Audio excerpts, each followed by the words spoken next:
Another live stream. We made it. It's Saturday. Is it Saturday? Oh my God, I cannot keep track of time now that I'm a everyday live streamer.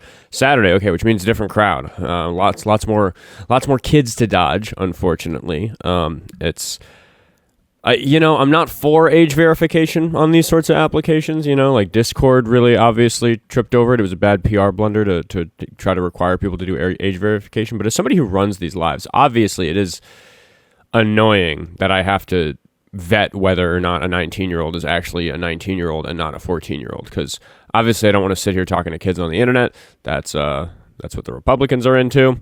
But also I do just think it's an appropriate cutoff for the discourse being useful, because we don't let children vote because their brains aren't developed, and we say that their brains are developed enough to vote when they turn 18.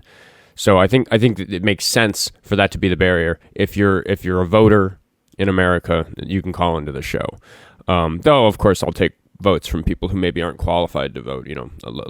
Immigrants that live here that don't have voting rights, or felons who don't have voting rights. I would take those calls. But again, it's just, I have a lot of education experience. Like I've worked in schools and stuff in the past, and a lot of childcare, a lot of like early childhood development stuff. And it's a very different approach you take with a 16-year-old. If you are in a political conversation with a 16-year-old, which as an educator you really should never be, ever.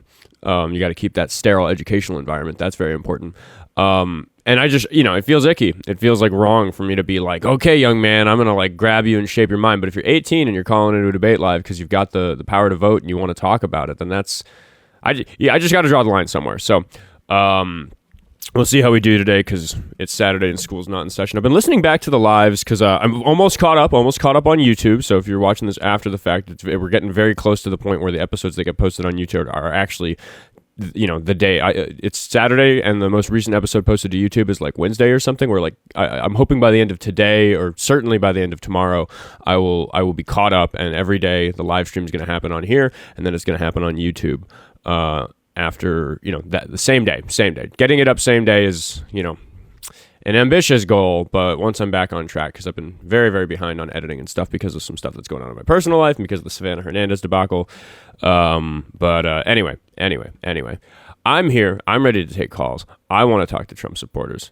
I remember what I was going to say a second ago, which is that I've been listening back to the lives, and it's interesting. I'm kind of judging myself as I settle into my radio show personality, because obviously I don't yell like this all the time. I'm not sitting, yapping away at a mile a minute all the time. Sometimes it comes out in my real life. That guy's in there. He's part of Oskar, but I'm a more chill person in real life. But I have to listen back to these lives and kind of judge my own performance and make sure that I get better arguments and better resources for these things. And there is that line to walk of like, am I just doing entertainment? Are these calls supposed to be like just me clowning on these people for being absolute fools, or are we actually trying to get through to people? And I think there's just a ratio that it's going to settle into. Hello, Gossamerin. Always have everybody who's here, give some love to Gossamerin in the chat. That's one of my mods. They do a lot of work for me, so I appreciate them very, very much. I find that there's like a 20 to 30% of the time on this show where what we're doing is really feels very serious, and we're really trying to talk and have a conversation and get through to somebody. And those really those are the ones that warm my heart. Those are the ones that, like, when I leave the live and I go about my day, I'm like, oh man, I had a really interesting caller. I'm thinking about this guy, Ryan, who called in day before yesterday, I think. I don't think that one's up on YouTube yet. And he was afraid to call in the chat because he didn't want me to clown on him. And the whole chat was like, no, Oscar's not going to clown on you unless you give him a reason to. And I said, like, look, if you come up and demonstrate to me that you don't care about women, or that you think it's okay for people to hide evidence of abuse against children, like, then I'll start getting mean. But until such a time, I really don't start with a place of being mean. JC says, can we hear some piano? It is a tech problem. Like right now, the piano's not like even powered. It's a MIDI controller, so it's not like a normal piano. It's just like a controller for software on my computer. And it is kind of a technical challenge, particularly with the piano, because I can get all the guitars and microphones and stuff hooked up to pipe through to TikTok Live. I just haven't done a sound check on that to make sure it sounds good. But for reasons that are not entertaining for the purpose of this show, there's a particular technical reason why it's difficult to get my MIDI piped to the TikTok Live. So I just need to figure out some virtual audio cables or something like that to make it work. Hoodlum is in the request box. Maybe this show's going to hit the ground running. We're going to hope this is actually a Trump supporter who wants to discuss something. How you doing, Hoodlum? How old are you? I'm 51 and I'm doing great. All right. I believe you. You sound that age. What do you want to talk about? Well, I'm looking at your sign. Is that like a background? Is that the subject? It's just a prompt. I write a new one every day. There aren't really rules about what we talk about on this show. So you can go with the prompt, or if you want something in particular, if you have something in particular you want to talk to me about, that's fine too. I don't. I mean, yeah, I want to engage with that. Okay. I mean, do you want me to elaborate on what I mean by this? You can, sure. I think that the big topic pursuant to this particular prompt is going to be the Epstein Files, because I know from talking about E. Jean Carroll forever that until Trump is in a prison cell for something that he's done, nobody on here is going to believe me that he's a criminal and that he's done these bad things. So I'm not even going to go with that approach. I want to talk about the Epstein Files though, because it is really, really clear that there's mountains and mountains of evidence of wrongdoing against women and children in particular. Also male people, but mostly women and children, in the Epstein Files. And it is an egregious miscarriage of justice that those people aren't having their cases investigated. These people are not seeing justice. It's been decades, and we know from publicly released Epstein Files that there's enough evidence to go after a bunch of these people, and we are left asking the question, why not? Why aren't these people in jail? Why is it only Epstein? Why is it only Maxwell? Why have we caught none of the other clearly large number of adults involved in this thing? And we don't even have to talk about whether or not one of them is Trump. We don't have to talk about whether or not any of our elected officials are in these files. We can ignore that for a moment and say, why the fuck are MAGA Republicans, notably Trump and his cabinet and his DOJ and all the Republicans in Congress, that it took so much arm wrestling to get them to try to even start releasing these files? Why are these people protecting the perpetrators of crimes against women and children? For that reason, I think that the MAGA movement is a real serious problem for women and children and for justice for them. Okay. It's kind of interesting that you hyper focus on only MAGA, because as we know, these files are not isolated to just one political party. More so, I'm actually going to immediately push back on that, because what we saw in November of last year. Excuse me, sir. You can say excuse me, but I am going to focus very specifically on. How many seconds was that? I'm just curious. People can go take a ratio of how much airtime I get. People can go get a ratio of how much I talk versus the guest, and I do talk more than 50% of the time, because I'm, in addition to being half of the argument, I'm also running the show, and I have to make the show operate in a way where people can keep track of the points. So immediately, I'm going to push back on what you started to say, and I want to focus in on it and talk about the fact that in November, when the Epstein Files Transparency Act was being pushed in Congress, MAGA Republicans, except for notably 3 people who have all faced backlash from Trump, all sought to keep the files hidden until Trump's hand was forced. And then he announced that, all right, we lost. We have to release them. Everybody vote for it so we don't look as bad as we otherwise will. And they did. That is the action I'm talking about. That is a very specific thing that happened in broad daylight in front of everybody. First of all, okay, like, you're either going to have a conversation in good faith or you're not. I have all kinds of things to do and all kinds of places that I can be. I don't have to be here. Okay, let's make that very clear. So you went on your explanation. I have no problem listening, but the second that you hear something that you don't want to hear, you cut me off. So which way is it going to be? Because I really don't care whether I'm here or not. You can stay or leave. This is a free country for people like yourself. So it's up to you. But I do run a pretty strong arm debate live. I don't let nonsense slip past me, and we stay on one thing until we move on. And that does result in me talking over people. It does result in me talking more than 50% of the time. Listen to me very carefully. Mm-hmm. You got barely over 100 people in here, and I'm going to tell you right now, you're live for 9 minutes asshole. and 130 viewers. Get the fuck over yourself, my guy. Okay, you're part of the problem. Fuck off. Okay, am I hiding the Epstein Files? Okay, so Hoodlum ran because he doesn't want to address the fact that MAGA Republicans are hiding the Epstein Files from the public. We're going to talk to RC. We're going to talk to RC, and we're going to first ask RC, how old is RC? 29. 29, I believe you. Were you listening to the previous conversation? Do you want to pick up where he left off, or do you want to talk about something new? Talk about something different. Okay, what do you want to talk about? Do you support DEI? Diversity, equity, and inclusion? Yes, I do. For all races? Yes. So it's appropriate then that Biden wanted to select a only female black Supreme Court justice. I think that his public statement about having narrowed his candidates to like a woman of color was like a really serious gaffe and doesn't represent what DEI policies are in general. And I think that was like a big major political fuck up of him either thinking about it that way or talking about it that way. So I don't condone his way of addressing that at all. And I don't think it has anything to do with DEI policies at schools and organizations like companies, which is like what's important about DEI. But if that doesn't represent it, then if a company wants to be more diverse racially, and then they start prioritizing certain races to hire, then they're gonna. That's not what DEI is. They don't. So you're mixing up DEI with affirmative action, which is something that schools did, and by the way, has been abolished. Is not a practice anymore. But specifically giving people who are disadvantaged groups a boost so that they're more likely to succeed is something that's like defensible under Rawlsian ethics if you want to like go down the Philbro rabbit hole about it. But it is simply not what we're talking about. Diversity, equity, and inclusion has nothing to do with giving a better shot to people who are disadvantaged. It simply has to do with putting policies in place that make sure that disadvantaged groups are not further disadvantaged in the workplace because of being members of that disadvantaged group. It's all about giving everybody a fair shot. So then diversity can be about excluding races then? I would love for you to explain to me how that's the conclusion you got to based on what I just said. Because you're saying disadvantaged groups. Could you say that, or would you say that people because of their skin color are disadvantaged? In America, yeah. There's certain skin colors that if you have, it makes your life harder.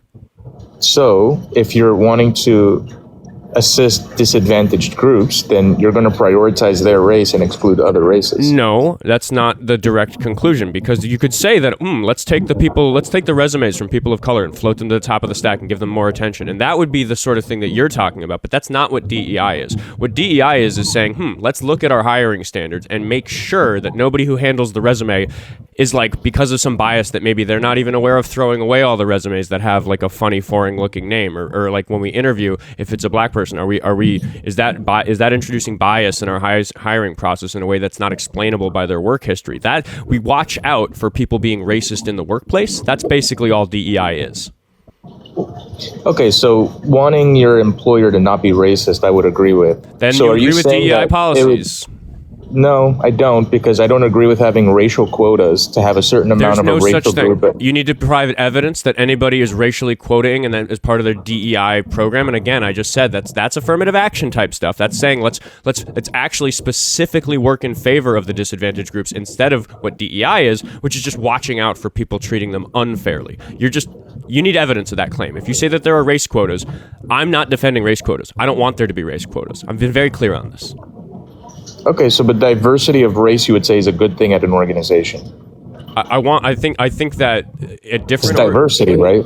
I want to be very careful and specific in answering, which is that there are certain workplaces where there are really big demographic disparities. For example, in childcare, it is mostly women, and that's for reasons that are external to their hiring practices. So it's not so cut and dry as saying that the population of employees at a business has to represent the local population of the place where the business is run. It's not that simple. It's very, very complicated. People get college degrees about how to study this in a way that's effective so that we can make it as fair as possible. It is just about making it fair.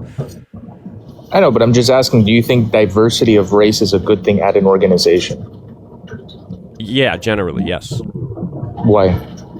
Loads of reasons. Because if it's a sufficiently large company in a sufficiently large population, you would expect that if there wasn't diversity, it would have to be because of unfair hiring practices. It would have to be because people who are making the decisions about who's involved are racist. And I don't want that happening, because that means that along the way, lots of people you're concerned about people not rightfully getting their job because of race quotas. You're concerned about white people not getting their job. I'm saying that's not even what anybody's arguing for. I am concerned about people who are not white not getting the job because of racist people. And DEI policies combat that sort of thing.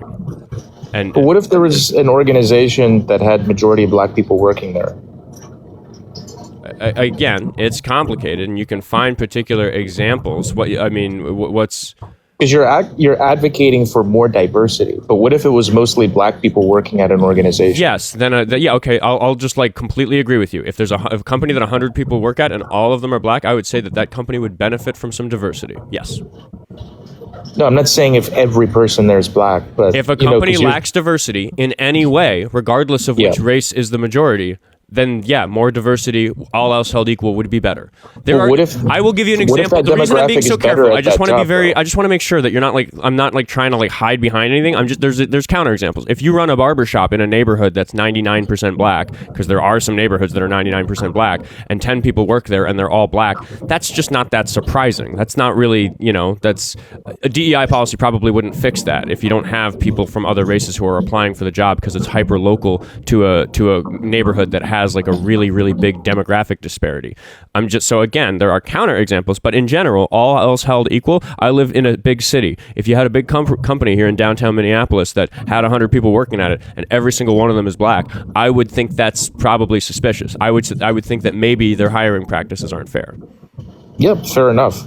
I just don't see where it's beneficial to have diversity. If it's there because of merit organically, then sure. But who cares if everyone there is white or everyone there is black if they earn their position? Well, again, what we're trying to make sure is that people get to earn their positions and that it doesn't affect the outcome. So if the diversity is a result of something other than people being racist, that's fine, as I just said, regardless of which way the disparity in diversity is. Like that doesn't make a difference. I will just, as an aside, point out that never mind who gets hired and like who's racist to whom, it is actually just a good thing for there to be diversity in places like schools and work environments in general for reasons that have nothing to do with hiring fairness. What does it have to do with them? You know what, like, makes children not grow up to be racist adults? Like, most reliably, early childhood development people have studied this, and most reliably, do you know what makes a child not grow up to be a racist adult? Are you going to say being around the other races? Yeah, being around the other races. And if you have diverse... I think that's what makes people the most racist.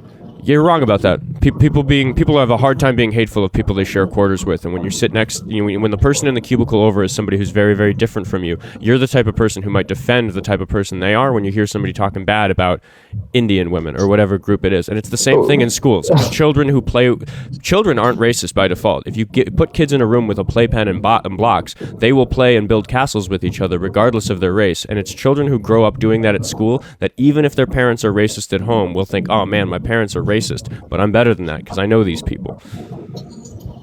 Oh, right. I mean, but I think that sounds nice until you start facing the stereotypes that certain demographics of people live out. Like, that's why people experience racism. Okay, so you think that because the stereotypes are true, exposure to people of other races therefore makes you more racist? Yeah, of course. All right, so that's because you're racist. It's not borne out in the facts of the matter. I'm a racist. Yeah, I'm accusing you of being racist for what you just said. Absolutely. I'm a racist because people have lived in a certain way that fits a stereotype.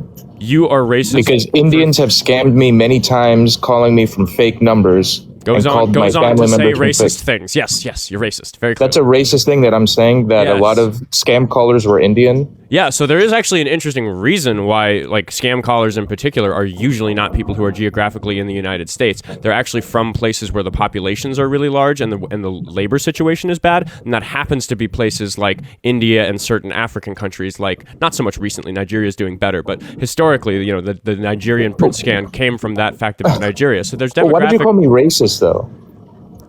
Because what does that word mean to you? Because you go walk around in your life and you suspect Indian people who live here of being fraudsters because of those scam calls, even though they don't live in India and therefore are not subject to the demographic difference that I just described. Because I understand why those callers are usually not people who speak an American accent. You think it's because they're Indian, and I think it's because they live in India. I recognize the difference, and you don't. And you're calling here and saying that you're now suspicious of Indian people, which is a racist conclusion to come to. But I'm also suspicious of a weird-looking, like, white dude in a crowded area that might have weapons on him and could do a mass shooting.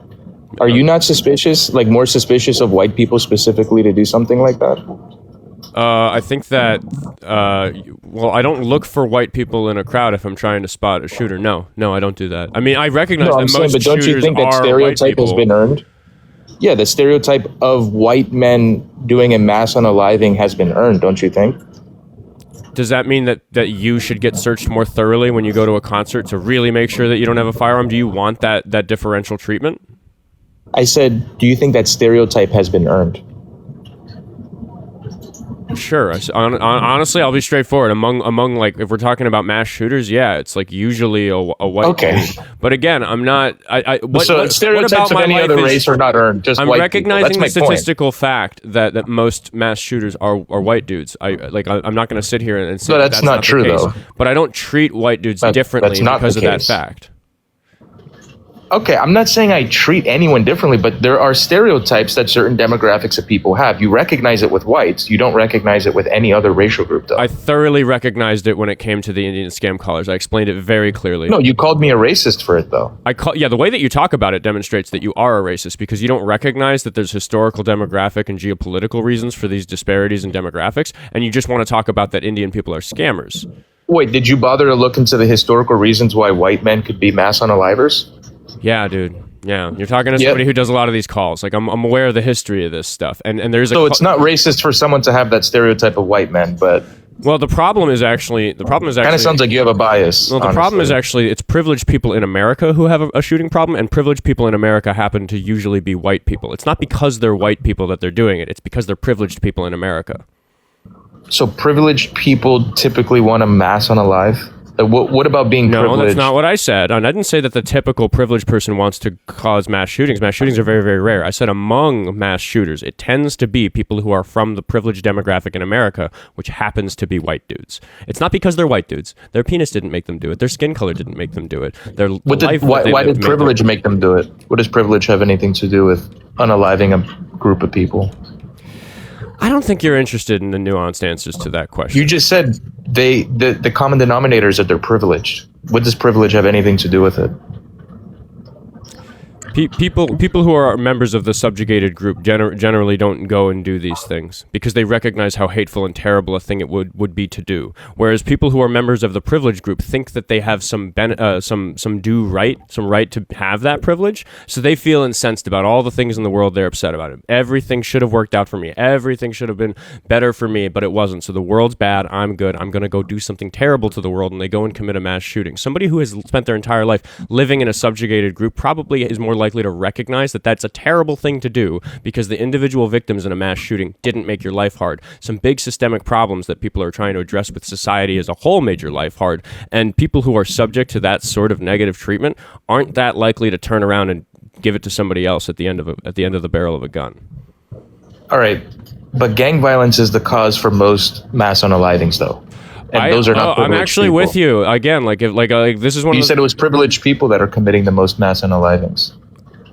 If we're talking about public, not connected to the victim, yeah. But I will say I actually split from a lot of people on the left when it comes to the exact policies that I think that are important for gun control. Because if we're going to look at the number of deaths caused by guns, it's not those sort of situations. It's mostly like gang violence among young people, like young males, like teenagers, often African Americans. A lot of black on black crime that gets ignored in the school shooting discussion. So I'm really about data driven approaches to policy. So that's why I try to understand these things in the way that I do. But you're sitting here mad that the call started with you upset that you thought that companies were doing race quotas or affirmative action, and you just breezed past the fact that you were wrong about that. That's not even what we're defending, and we're down this rabbit hole of chasing demographics about which groups of people do what. And the privileged groups in society are statistically responsible for some of the crimes that affect the statistically disadvantaged people in society. If it's not obvious to you that that's going to be the case. It's not obvious because gangs are not privileged people. They're also the victims of those crimes, though. Like being in a neighborhood where you have to carry a gun to protect yourself from some family that's warring with your family from around the corner.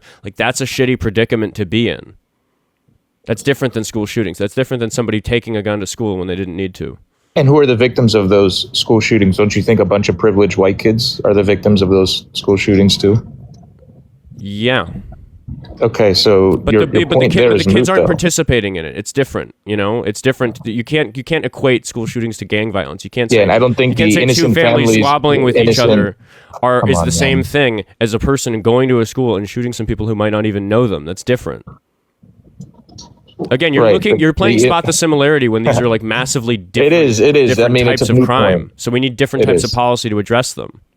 You're trying to be consistent. I appreciate it, but you do have a bias against white people. It's obvious. You call them privileged, which is ridiculous. Yeah, well, how are white people privileged? You think you have privilege as a white person? Yeah, of course I have privilege as a white person. What's your privilege? I get to yell at police officers and ICE agents in their face, and they don't assault me to nearly a degree. Wait, there was a white person? There's two white people that have just been unalived by ICE officers. Where was their privilege? Yeah. Where was Renee Good's privilege? Dude, like... You can find. She was white. Okay. Do we want to compare statistics on how likely you are to be unalived? No, you just said that you can scream at ICE officers. I'm answering what you're saying to me. I'm not sweating. You didn't get a gotcha. Can I give you my answer? Do we need to look at statistics about how likely you are to be unalived by law enforcement depending on your skin color? Because if you're suggesting that these two very, very noteworthy counterexamples that I obviously care about, these are neighbors of mine, these are people who are in my Signal chat. I was there the morning that Alex Preddy was unalived, not after he was unalived, because it's a few blocks away from where I live. I was assaulted by law enforcement that day. I got shot with a beanbag round that day. So where was that privilege of yours that you said you had? Because when I get pulled over, the odds of me getting shot for accidentally reaching too quickly for something is lower. You said you can scream at police officers and ICE. Yeah, I go get really crazy content of me getting in the face of law enforcement in ways that people of color are very, very afraid to do because of exactly what I just described. The greater likelihood I don't think anyone should be comfortable screaming at an officer. You respect my First Amendment right to tell law enforcement that I don't like what they're up to? Telling them, sure, but screaming at them. So my First Amendment right is a little bit different, don't you think? So my First Amendment right only applies if I pipe the fuck down, if I quietly over there. Please. No, it doesn't. No, it doesn't. You recognize that the Constitution allows me to yell at law enforcement, right? So do you think words should ever be do you think ever that someone says something that you or someone else doesn't like should ever respond with violence? You know what I'm saying? Like if someone says something that you think is reprehensible, it's their free speech. You think you should ever react with violence? No. Charlie Kirk? Yeah, bad. Political violence, bad. Right. So a white guy saying the N-word shouldn't get beat up by black people. Because freedom of speech, right? Yeah, unfortunately, I agree with you. I don't think that they should. They're shitty. I don't really mind when they do. I don't feel for them. Go to a funeral and mock the dead and then catch a punch. And it's like, yeah, you know what? You'll probably win your assault case, but you're still a piece of shit. Right. Okay, fair enough. Consistent. I appreciate that. Yeah, I just don't think it's advisable to scream at a police officer that's pulling you over. Police officers, white, black, Chinese, there's standards here. Shouldn't law enforcement be ready for people to exercise their First Amendment right in any way that they're actually protected? How terrible that our law enforcement can't handle Oskar exercising his First Amendment right from the street corner. I thought you respected these individuals. I assumed you respected these individuals. Sounds like they're a bunch of snowflakes. Yeah, I do respect people putting their life on the line to protect and keep our streets safe, yes. But I don't think screaming at an officer is the right call of approach. You can speak respectfully to an officer. I don't have to speak respectfully to an officer. I don't respect them. I think I have good reason not to respect them. And you're sitting here lecturing me about how you can disagree with me. You can tell me that you don't like what I'm doing. But when you say that I shouldn't, I get a little concerned about your thoughts on the First Amendment right, because you seem to think it's okay for me to talk to them about how I don't like them. But it is usually pretty loud and chaotic when there's I'm not saying you shouldn't, that it should be illegal, but I'm saying as a reasonable adult that's mature, I don't think you should be screaming at any other adult for any reason. My friends have a phrase about me because I'm so level-headed in my real life. As much as I'm performatively pretty energetic on this live, I'm a really, really ironclad, patient, a no-temper type of guy. So my friends have this phrase about me, which is that if Oskar is yelling, there's an emergency. And I would argue that what's going on with law enforcement in my locality, where I go out on the street and engage, is an emergency. So it's a situation where I use yelling as a tool. Yeah. And why is law enforcement an emergency? They're violating people's civil liberties, and I consider it an emergency when there are widespread civil rights violations. So you think what they did to Renee Good is wrong? Yeah. Okay. I think these guys are trigger happy. I think it's I don't want to sit and go through the frame by frame of how his subdermal hematoma, Jonathan Ross, the guy who shot Renee Good, is just a ridiculous. You know what a subdermal hematoma is? I love asking this question. The thing that he was diagnosed with after going to the hospital after being allegedly hit by her car. Do you know what that? You know what? There's a commonplace name for that thing. Thank you for the hat and mustache. Are you going to say a bruise? Yeah, because you say, "Oh, am I going to say?" Are you victim blaming him? Actually, yeah, dude, he's not. Yeah, I don't think he was a victim. I think if he actually had a serious bruise, there's Really? pictures of it on the news. I'm accusing him of lying. Absolutely, I think that so if a woman had a bruise that was a victim of SA and her only point of evidence was her words.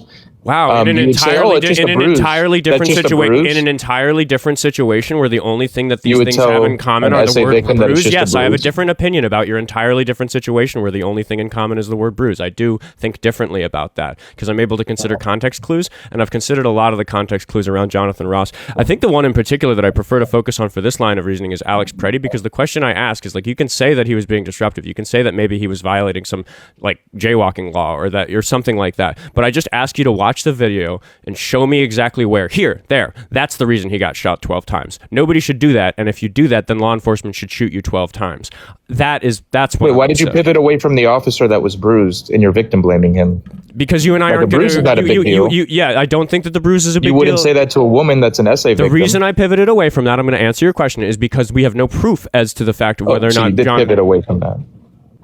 I'm answering, dude. I'm talking to you. I'm tracking. I remember everything you said. Yeah, but you just victim blamed him for a bruise. You made fun of it. Yeah, I am arguing that if we went frame by frame in the footage, there's no evidence that he was bruised, and I would say that given what's going on politically with the amount of propaganda around these things, that if he was injured in some serious way, they'd be plastering it. Trump would be hanging banners of it on buildings, the bruise on Jonathan Ross. I call bullshit because this administration lies, and I say that if there was a serious reason for him to have feared for his life, they would have shown every bit of evidence to the public that they could, and they are conspicuously not doing that. All right. Well, I mean, not to mention, it's not a deflection. I'll keep on. He had a bruise, so what? Okay, I'll keep on it. I'll explain a little bit more. One thing that happens when law enforcement unalive a person in a state, even if they're federal law enforcement, is that for the sake of transparency, there's two investigations: the federal investigation and the state investigation. In both the Alex Preddy and the Renee Good killing, state officials were denied evidence and continue to be denied evidence. And one of the things that is supposed to happen in that third-party investigation is that any medical information, the medical examiner's information about the body, the autopsy report, and if Jonathan Ross had gone to the hospital, the notes from that doctor would be seen in court by the public, and we would be able to accurately assess whether or not this subdermal hematoma was a serious enough problem for him to shoot her in the fucking face. Mind you, we are talking about a person who thought, oh, you just did that, I'm going to shoot you in the face, even though it took the third shot to get to your face. He missed twice as she was speeding away, already beside the driver door of her car, shot her through the window on the driver's door and shot her in the face and killed her. We would be able to look at a doctor's assessment of Jonathan Ross's subdermal hematoma, but because the federal government is hiding all of the evidence in this case from the state officials, that is justice that we won't see. So unfortunately, we have to remain agnostic to how badly Jonathan Ross was injured, and I am speculating that he's a fucking liar, because I think it's reasonable to suggest that if there was good evidence that he was injured, we would have seen it, but I recognize that I'm speculating, and because I have to speculate, I'd prefer to talk about Alex Preddy because it's pretty fucking clear on the footage that he didn't do anything, where the answer is, if you do that, you should get shot 12 times. Yeah, well, that's the guy's private medical record, though. That's not going to just be made. No, it isn't, dude. No, it isn't. When you're in law, when you're a law enforcement officer and you're involved in a shooting, you give up that right when you swear your oath to protect the community you serve. Like he's not a citizen. You give up the right of private medical records? Yes. Where is that? Maybe I'm wrong here, and I would just admit I'm wrong. I mean, again, I said a lot about how these investigations are supposed to happen, and none of that is happening. If you can prove they have to give up their private medical records. Why are you not more interested to know why the federal government is defying the norm in the law? Did you make that up or not? Because I don't think police officers swear an oath to give up their private medical records. States have different rules on how much is like public. For example, some states allow people in the courtroom, some people don't. When I say available to the public, I meant available to the courts. A jury is supposed to be able to see that. A judge is supposed to be able to see that. Prosecutors are supposed to be able to see that, and they're not. That's a problem. The public able to see that, though. You're getting very stuck. You're claiming the public should have been able to see that. I'm saying the federal government should have given the evidence to the state officials that would allow us to investigate this and charge him appropriately if he's guilty of something, which I think that he clearly is. But the fact that they're barring the federal government from having that, or barring the state government from having that evidence, that's very suspicious, and you're not answering to that. You're sitting here saying like, oh, well, because they hid it so well, you could be wrong. I'm saying, why did they hide it, dude? I'm not claiming they hit it. To my knowledge, there is an ongoing investigation happening. Yeah, well, they're trying to investigate these crimes, but the federal government swept the crime scenes and took all the evidence away and are not giving it to state officials. That is a conspicuous thing that our police chief, Brian O'Hara, talks about on the TV. Our mayor, Jacob Fry, talks about it on the TV. Our governor, Tim Walz, talks about it on the TV. People are upset about this, and we want these investigations to happen properly. And you're sitting here being like, well, it's a bruise. That's private information. No, dude, he shot a lady.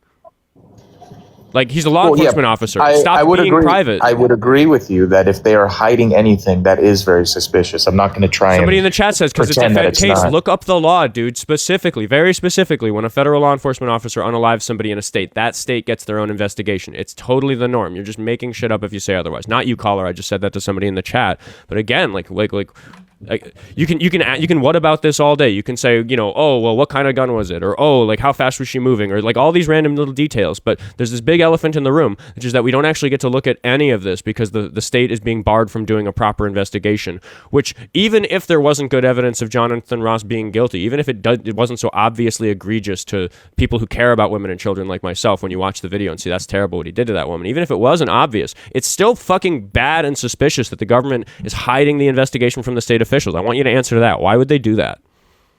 Well, I'm going to take your word at it that they are doing that. And if that is the case, then that's wrong. I'm not going to try and protect that. I appreciate that. That's, yeah.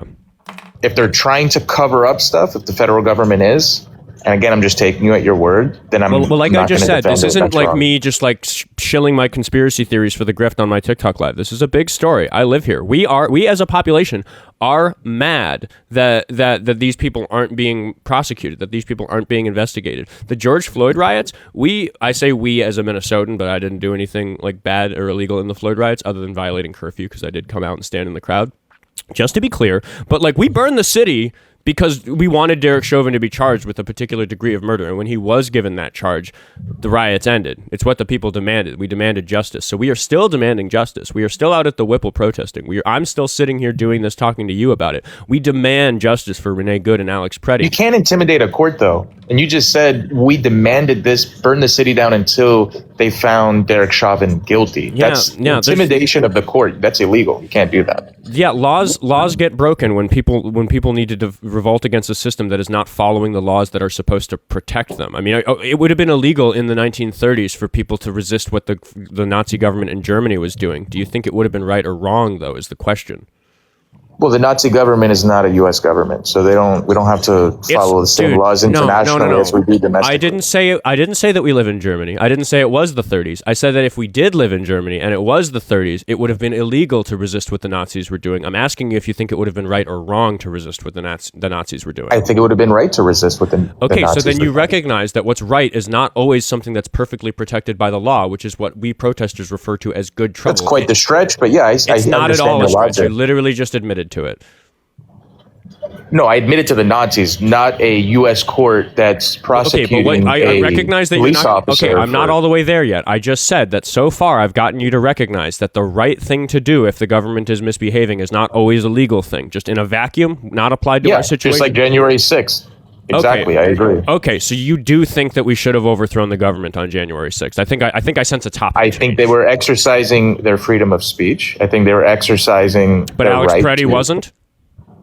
No, you're talking about the court case with Derek Chauvin. I'm saying that if you think and you said that you guys intimidated the court so they could find that guy guilty. Wait, that was the point. There's a really specific question I want to answer about this. You say that we're staying on that court case. We're gonna keep. I'm gonna connect it. You brought up January 6th. I'm gonna connect. You're not gonna connect it. You're gonna deflect.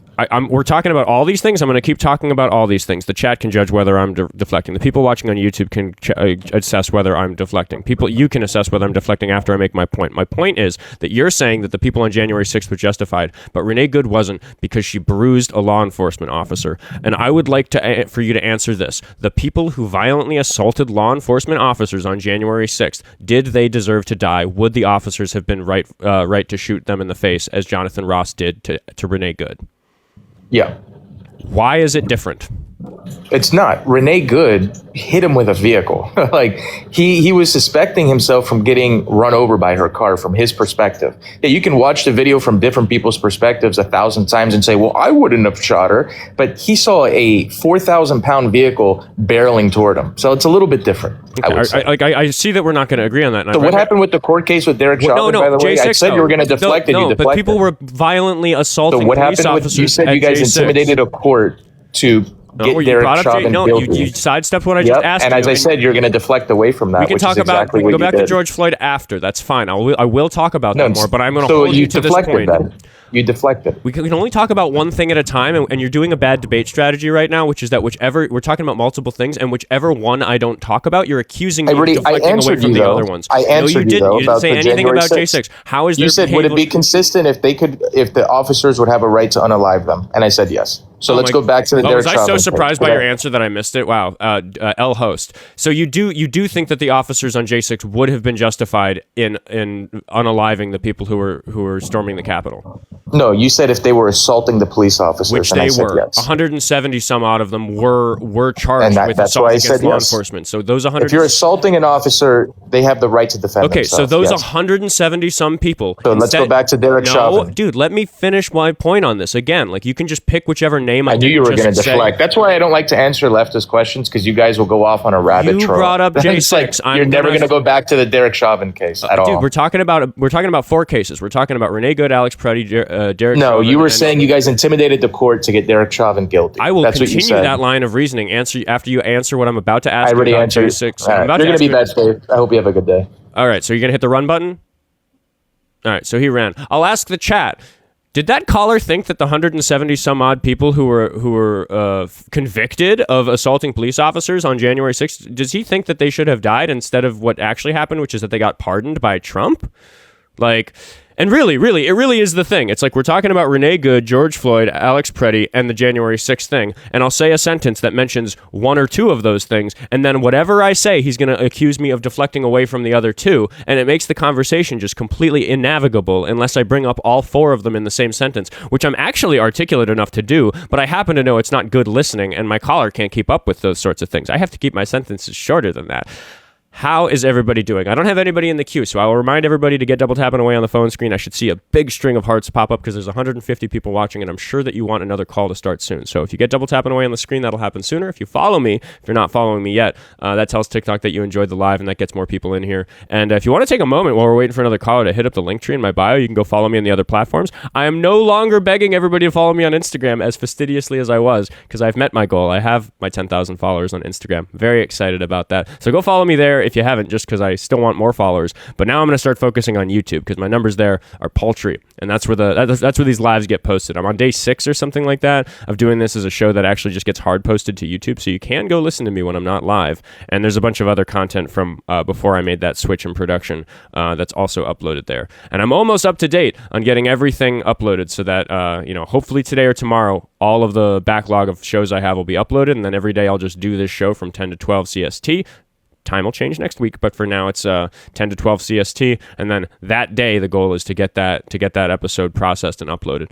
And I will just take a moment because I don't have a caller to really work the grift and tell you guys that it is an immense amount of work, particularly to listen through to all these lives, which I do for every single live that I do. I think I'm going the extra mile. A lot of people hit post and that's the end of the day, but I listen to these lives. I listen to how I tracked the conversation. I listen to moments where I let the guest pivot and didn't realize that they brought something else up and I didn't get to finish my point. And I try to study those things and get better at this. I try to find the resources I had a hard time finding live and bookmark them on my Chrome profile that I use for streaming this and make sure that they're at the ready so that I can be faster with resources on the screen. I really am trying to improve this. And in addition to that, in order to get all those Instagram clips that gets millions of views, I do need to listen through to the lives and pick the good moments because it is an interesting social media engineering problem is which 30 seconds to 300 or to 3 minutes of one of these calls is going to function well as a live as a Instagram reel. And those are essentially just advertisements of the show. They're the more entertaining moments, a lot of the less nuanced movements. Let's see what's going on in the chat. Talk about endangerment. The Democratic Party is the most evil organization in the world. Jersey Girl _41. I am actually going to mute you for the day because I would encourage you to click the request button on your screen and come explain that claim to me with your voice. I would love to talk about that with you. All you have to do is hit request and we can have a conversation about it in front of everybody. Saint says, I appreciate that, man. Sent you a follow, interested in more of your content. I appreciate you, Saint. Welcome to the party. We are having a good time over here. I'm very excited about how this little content production experiment is going. I'm having lots of fun and I'm getting lots of support from people. Thank you, Will, for the sparks. Appreciate you. Do I have a gift goal going? Yes, I do. I shall pin it. That'll fill up quickly, I'm sure. Thanks for the heart me. Where did you research MAGA's bad for women and children? What does a Democrat stand? Yeah, great grandma with a heart. Please hit the request button on your screen and come. We'll talk about it. I will. I didn't just Google "Are MAGA bad for women and children?" It's an opinion of mine that I've formulated through a massive amount of research about MAGA and their effect on women and children. Brand 7 Spree says, just found you. Welcome. Am I copying Dean and Parker? I mean, people were doing what Dean and Parker are doing before Dean and Parker were born. So I would argue that I am just doing a format that has existed for decades, since like the invention of radio and television. I was inspired by Dean in particular.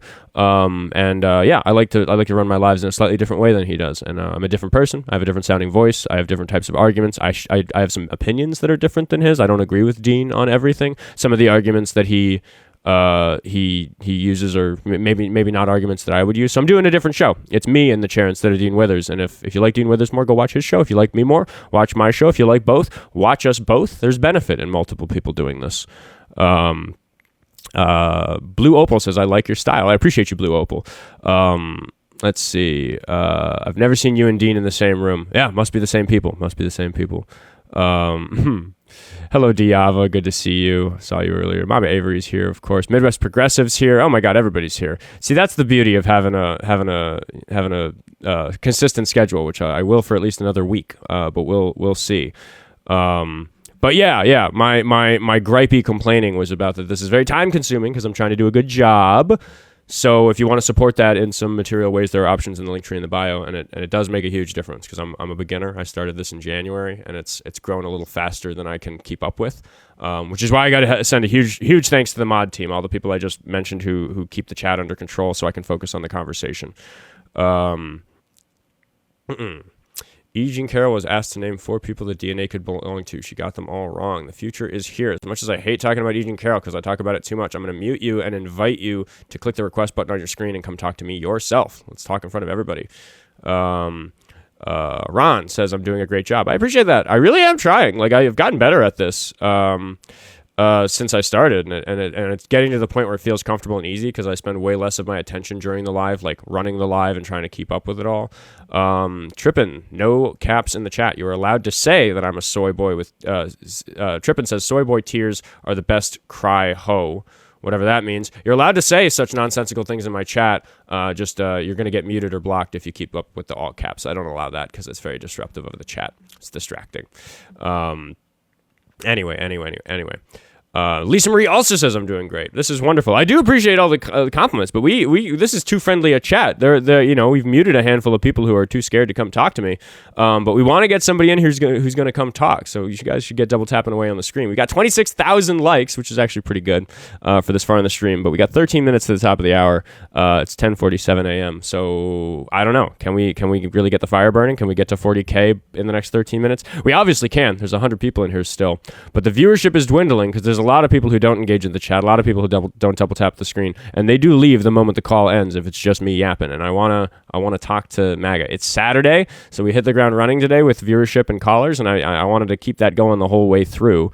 Lord Fnord just found me and likes my different approach. Yeah, I guess that's the pushback I give when people say I'm just copying Dean, which is that we all have our own personalities and styles, and I am actively working to engineer a style of doing this that is my own flavor. It's performative what I'm doing up here. It's not just my raw personality.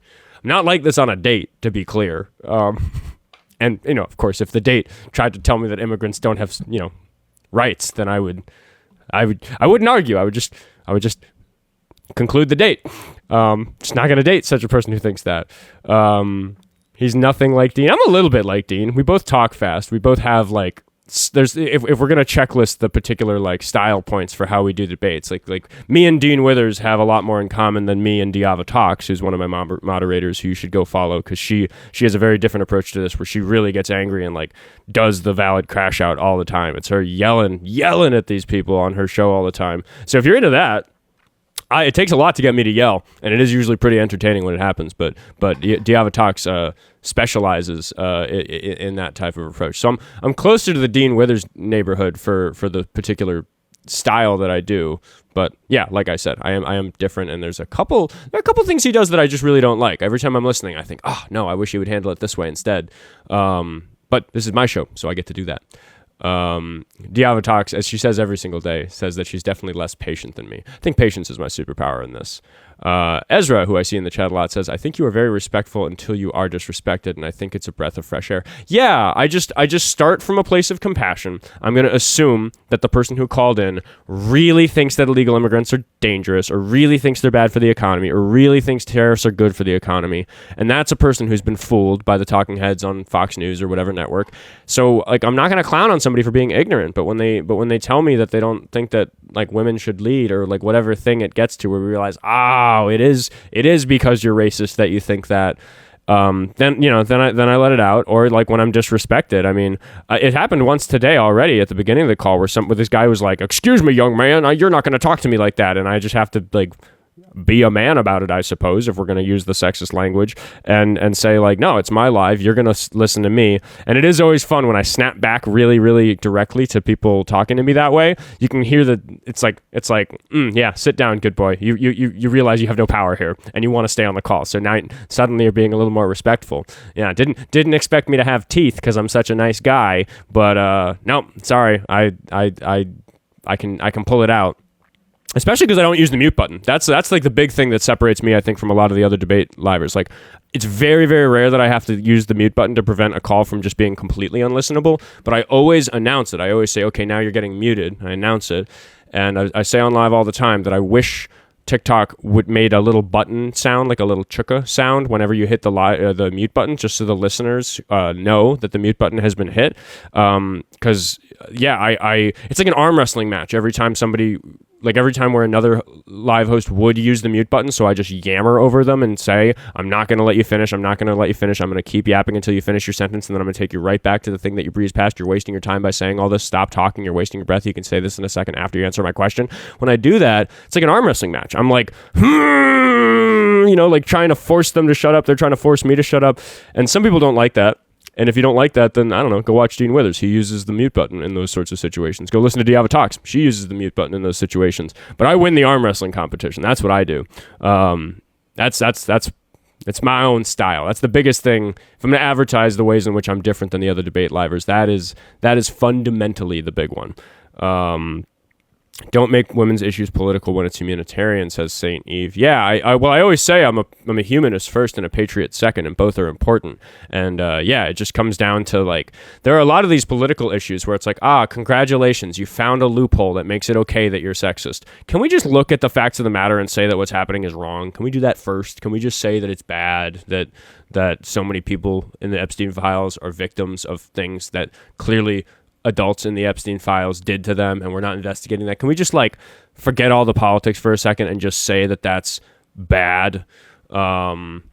Kristen says, me. Are you talking about me saying that? I don't know. I'm saying go watch what you want to watch. I don't beg people to watch me. I just try to make a good show.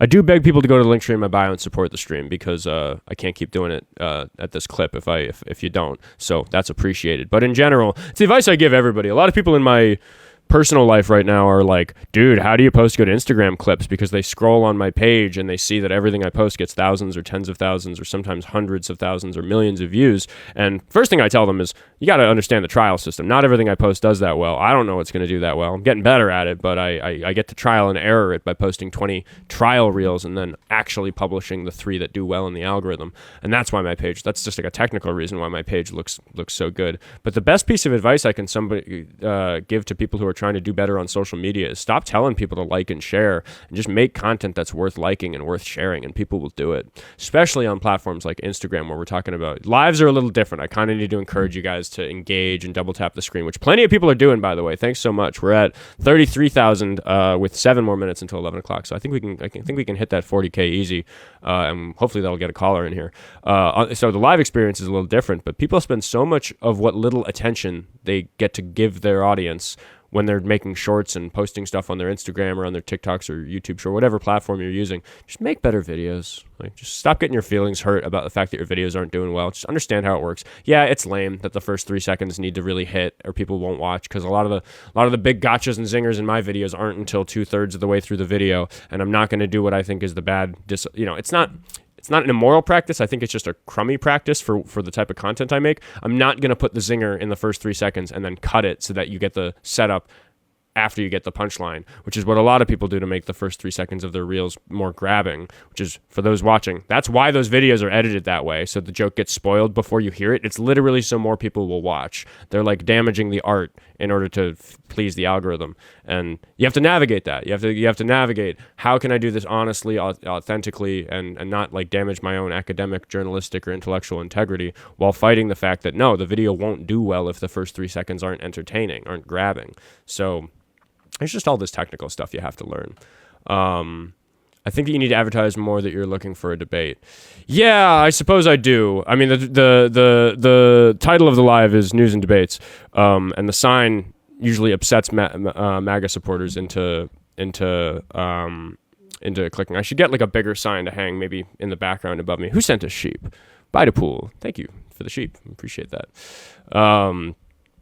But yeah, it's a debate live, and the sign is supposed to upset people. I do depend a little bit on the fact that people just understand the debate space on here and know that they can call in, because I like not cluttering the scene. It's one of the other things, is that I even like make a good effort to need a bigger sign or less background visual noise. Yeah, Lord, you literally like took the words out of my mouth. I'm going to redo my studio soon. It's like I want to have a better set to do this in. But one of the things I like about my brand doing this is that I do the hard, the physical sign, which, by the way, because we are just talking to the chat, we don't have a caller right now. Very soon, one of the ways that you can support me will be to purchase one of the signs, because I kept them all, and I will write a personalized note on it. Anyway, that's coming soon, but we're going to talk to TG, who just showed up in the request queue. TG, tell us your age. Tell us how old you are. Hello. I'm 22, man. 22. Do you support Trump? Not necessarily, no. Okay, I mean, this is a debate live, so do you disagree with me on something? What is the topic? I'm just new here. Sorry, man. Oh, I am going to let you go because I'm mostly looking for ops. But if you find yourself really disagreeing with me on something, do hit the request button. So you're welcome back up, TG. I also do talk to friendlies towards the end of the live, because there comes a point in the live, sometimes usually before 12, where I no longer care about it like getting views and being a good debate live, and I will just talk to friendlies. But it is terrible for the algorithm. It's terrible for the viewership. The show just stops getting pushed the moment there's friendlies up. So I do have some co-hosts who come up, Diava Talks from Midwest, pop in sometimes to fill airtime. But we're halfway through, and the show started strong, but kind of petered out. But that happens a lot. I find that when people are just like unwilling to talk to me because it's all these bad debate tactics don't work on me. I think that second caller in particular, I can never remember how many calls I've had. The most recent caller, he ran because I did a very specific thing I do a lot, which is I directly accused him of bringing up enough topics such that whichever one I said, he's going to accuse me of pivoting away from the other ones. And he was just doing that back and forth, whichever one I didn't say. Renee Good, Alex Pretty, George Floyd, or the January 6th riot. When people see that I'm not going to fall for that, they run away and they don't want to have the conversation anymore. How does MAGA endanger women? So I'll answer for TG just because he's a friendly in the chat. He's the guy who just came up. I think the big argument today, the one I'm going to focus on, because there's lots of different ways that I think that this is true, is the Epstein Files. It's MAGA Republicans who have kept the Epstein Files hidden. It's MAGA Republicans that needed to be forced to release them in the House, and it took all the Democrats and it took 3 Republicans flipping to get them to do it. So those 3 Republicans get like a point for flipping, obviously, in my book. But the fact that MAGA Republicans are actively working to stop justice for women and children who, and also boys. There's also male people who are victims in the Epstein files. The fact that they're working so hard to stop justice for those people, that's endangerment of women and children. Even for the people who aren't in the Epstein files, because this type of normalization about how we don't seek justice for people who've committed really horrible crimes, it's bad for society. It emboldens people to commit these sorts of crimes. They think, ooh, we're falling into some sort of tyrannical situation where they don't go after, predators anymore. Maybe people will be embraced to be a predator. Maybe people will say it's okay for the president to talk about women that way. I shall talk about women that way. Oh, we get to say these things mask off in public now? Great. Now I get to go harass people in public and it's more socially acceptable. That's all very, very, very bad. It's very, very bad.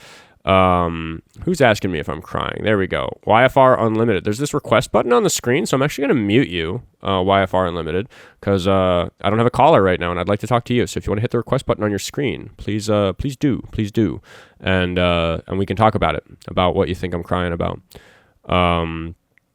TG says it's not MAGA, but also Republicans. It's an abbreviation on the sign. It just means Trump supporters, and I think that it's noteworthy that the Republicans that did vote to release the Epstein files, the 3 that flipped, are 3 that are going against Trump. So it is Trump supporters. It's actually not Republicans. It's specifically the ones that support Trump. You got Spin to Wheel 49. I remember him from the other day. I don't remember which one he was from the other day, so maybe he'll remind me. But first, remind me, Spin to Wheel 49. How old are you? I'm 18, bro. I don't remember if I believed you the other day. What did we talk about? Can you remind me? Oh, wait, February 21st, bro. Yes, you do. Quit dodging. I know, I just have a lot of these conversations. I remember you from the other day telling me you were born in February. What is the topic we discussed? We talked about, fuck, what was it? I debated Don't dodge me, bro. You remember. It was about MAGA. Something about MAGA. People are calling you. I want to touch up on something real quick. You say that MAGA endangers women and children. How is that? I was just explaining how the big angle I'm taking on this particular sign is that by not releasing the Epstein files, by protecting all these people who committed... why do you want us to release them if all the Democrats are going to pull up? Because there's going to be a lot of Democrats in those Epstein files. If there are any Democrats that are implicated of any wrongdoing in the Epstein files, I want every single one of them to go to prison. That's also something. Oh, you do? Oh, yeah. Do you know? Of course. Yeah, absolutely. If they did bad things to women and children, completely. Of course. Or you just like to stick with your side and say, our side's so bad, we commit all the crimes, we commit everything, we're terrible people, we should be put in jail because we support Trump, we're terrible, literally everything. We endanger women and children, oh my gosh.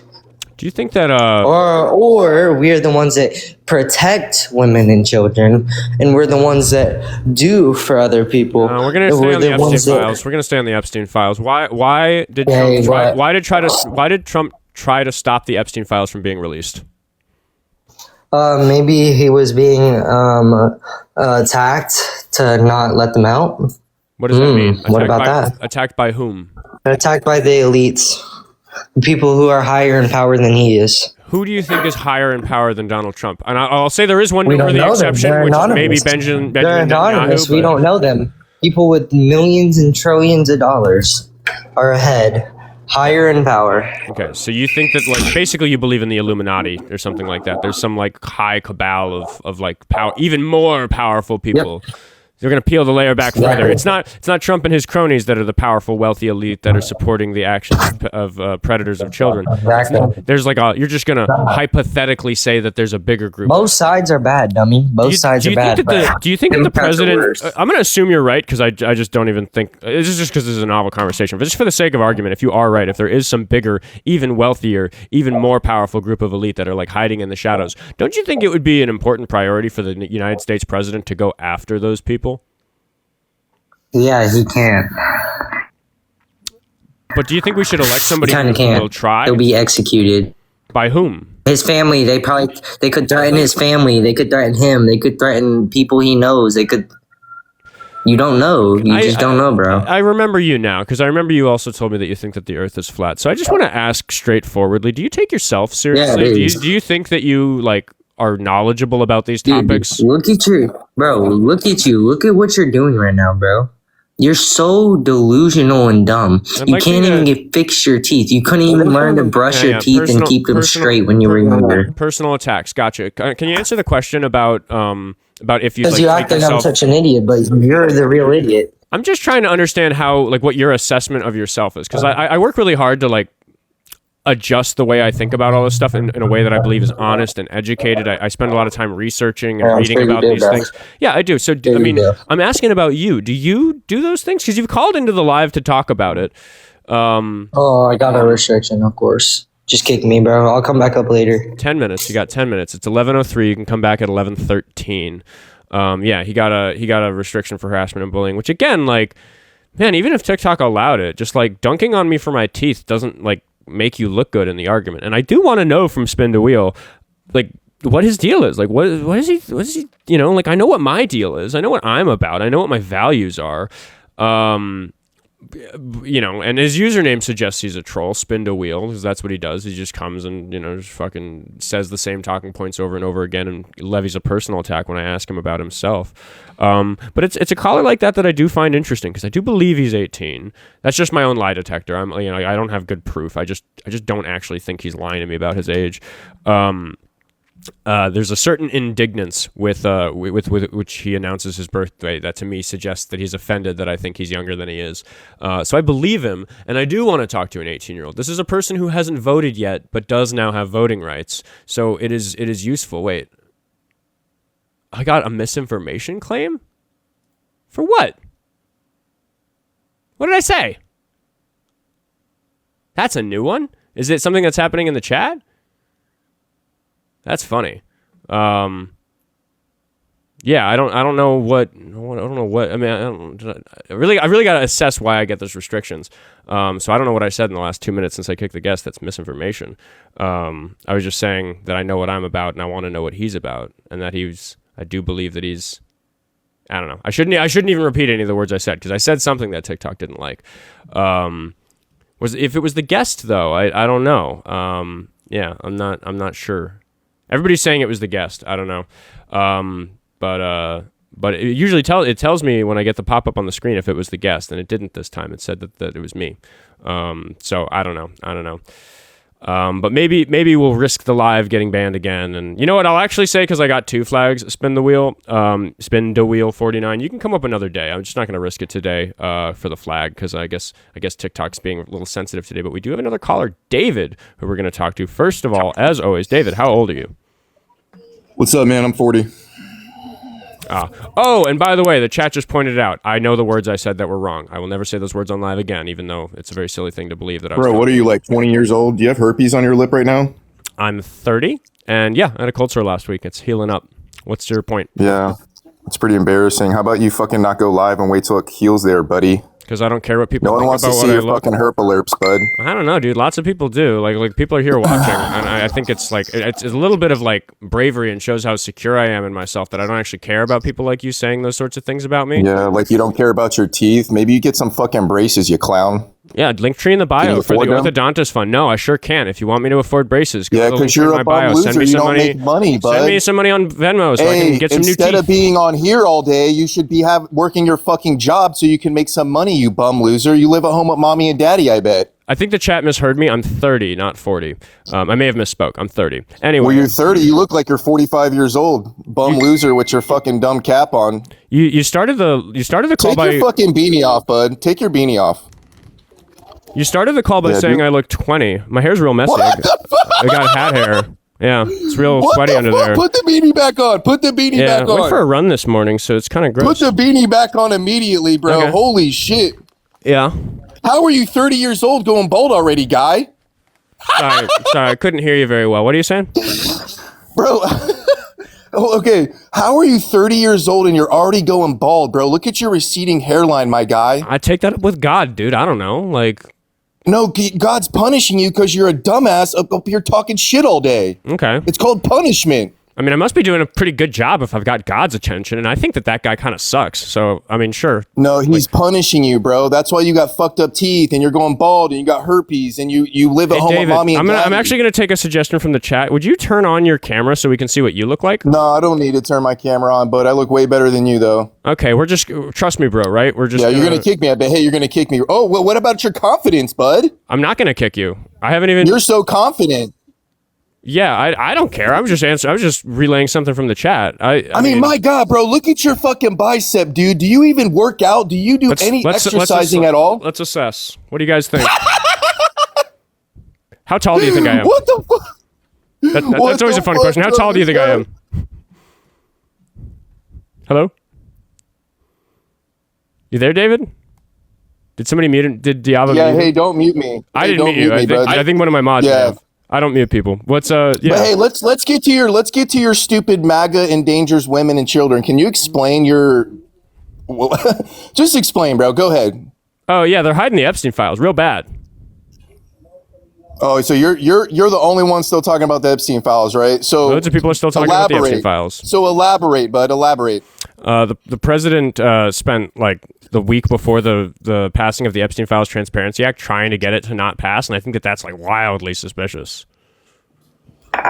Okay, hey, dumbass. Let me ask you one question. How come Biden didn't release any of the Epstein files for 4 fucking years, you clown? Because they were under court seal because of ongoing investigation. They no longer are. Oh, they were under court seal. Mm-hmm. Oh, okay. They were. So, They're no longer. He couldn't do anything? Yeah, okay. Yeah, it wasn't his wasn't his job, wasn't his responsibility. Now it is, because the Epstein Files Transparency Act has passed. Trump tried not to get that passed, but it did pass, and now he's still So this is what you guys do. You label every MAGA supporter a pedophile supporter, bro. Yeah, Nobody supports that shit. If you support MAGA, Nobody you are supporting... supports that shit, you dumbass. Sounds like you do. No, the fuck, dude! I just say nobody supports that shit. We don't want pedophiles in this country. I answered your thing about Biden. Can you answer my thing about Trump? I asked why you think that he spent the week before the passing of the Epstein Files Transparency Act trying to stop that law from passing. Why did he do that? Bro, dude, what are you talking about? He came out and said he wants to release everything, bud. Yeah, after trying. They've released everything. I'm going to respond to that, which is that he spent a week trying to stop them from getting released. His hand was forced because he couldn't get any of the Republicans who had betrayed him to flip back. So because it was forced, he then the night before the vote went to his truth. You know how many, went to his truth. I'm going to talk over you until you let me finish. You are not. You are not allowed. I don't use the mute button. And I'm going to talk over you until you let me finish. My point is that at the very last moment, when his hand was completely forced, he went to his Truth Social and urged all the Republicans to vote for it, specifically so that you could call in and release the information, bud. To release it, dude. You got to let me finish. I'm saying that the reason he did that is so that you can call in and say that he said to release them, when in fact that's obviously not what happened. He worked very hard to prevent them from being released, and then changed his mind. We couldn't release it under Biden, you fucking herpes fucking retard. Hateful. You herpes looking retard. Yeah, we got hate speech flagged. I mean, he went for the guess in your live repeated violation, guess maybe restriction your live access. Oh my god, yeah, too many restrictions today. Oh my goodness. Yeah, the old slur and run. I wasn't fast enough on the button. Do you guys think that guy won the debate? Can we get some love in the chat to make him feel better? Can we say it's okay, David? You're going to be all right, David?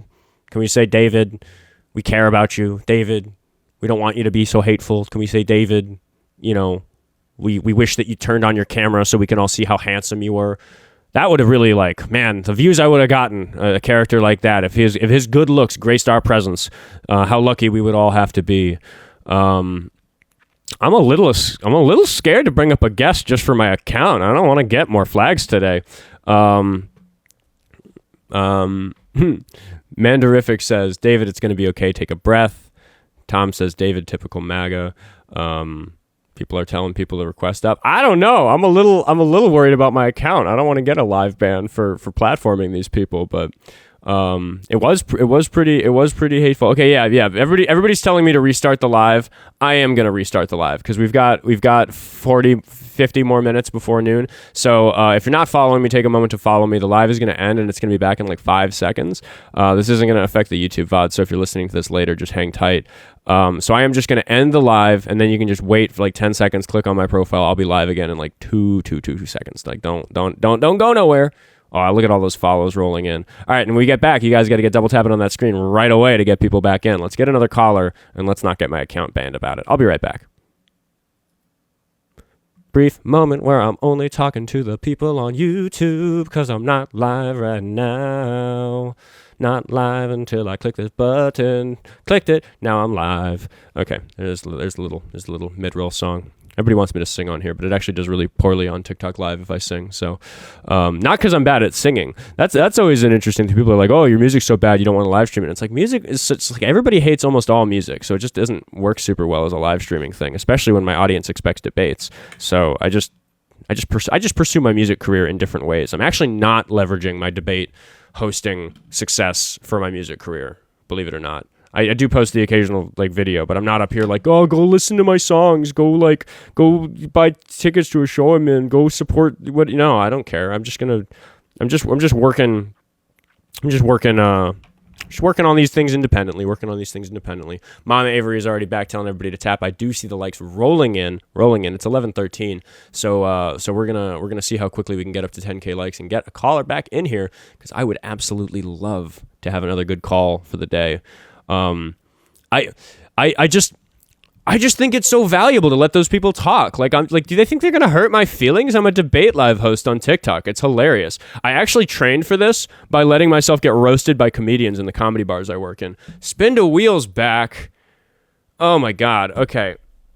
Yes or no in the chat? Should we start with Spin the Wheel? Are we going to try that again? What was I even talking about with that guy? It feels like it was 100 years ago. Oh, I actually remember. No, I do want to talk to him. Yeah, I want to. Okay, Spin the Wheel's in the chat. He says, let me debate you again. I'll keep my words good. And we've got some no's and some yeses running. It's actually pretty split. Usually, ooh, okay, we got 2 no's and we got 3 no's and two yeses. I might. Oh. Well, Spin the Wheel, it's not, you don't get more than 1 vote. Okay, we got enough yeses. I'm going to take him up, and I'm going to force him. Spin the Wheel. Just calm down. I just do. What were we debating on? I'm going to bring us right back, and I really want you to stay on this because I do actually want to understand some things about you. I just want to know if you take yourself seriously. Like, I want you to just make a case for the fact that this isn't a troll and that you're actually trying to argue what you truly believe in. Yeah, and the reason I was getting upset is because that's like kind of like you started that's like basically taking a shot. Like, that's why I started taking shots back. Do you think I feel that as taking a shot. Yeah. Do you think that in the last few minutes on this live, people have been taking shots at me, or I have been taking shots at other people? Dude. Yes, and that last dude was pretty funny, but I do. Yes, it was kind of sad. Dude. I feel bad. Okay. Again, like, I'm not interested in the personal attacks. Like, you called in because you're upset about the sign saying that MAGA endanger women. Like, do you actually care about these issues? Do you think that it's important whether or not our politicians? Yes, I want peace in our world. Okay, so then I have some more questions. Peace. Excellent. So you care about politics without having to do any of this. Hello, I'm running the show. The show doesn't do well if you don't stay on the line of reasoning. So please just listen. I just have some more questions for you because you care about the issues. Mm-hmm. You consider yourself pretty educated on the issues? Mostly, yeah. Mostly? Okay. So I just want to make sure that you understand like how politics in the country works. Would you tell me what the 3 branches of government are? Executive, judicial, and legislative. What do they do?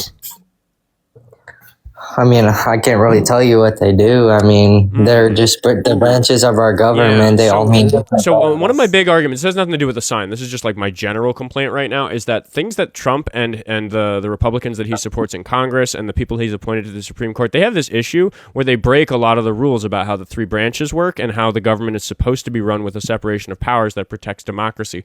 And I'd love to talk to you about that, but I can't because you don't even understand how the government works. Do you understand how you're not really qualified? I understand how it works. No, you don't. You don't know how the 3 branches work. You just said it yourself. I mean, like, I don't have a definition for all 3 of them, but I sort of like.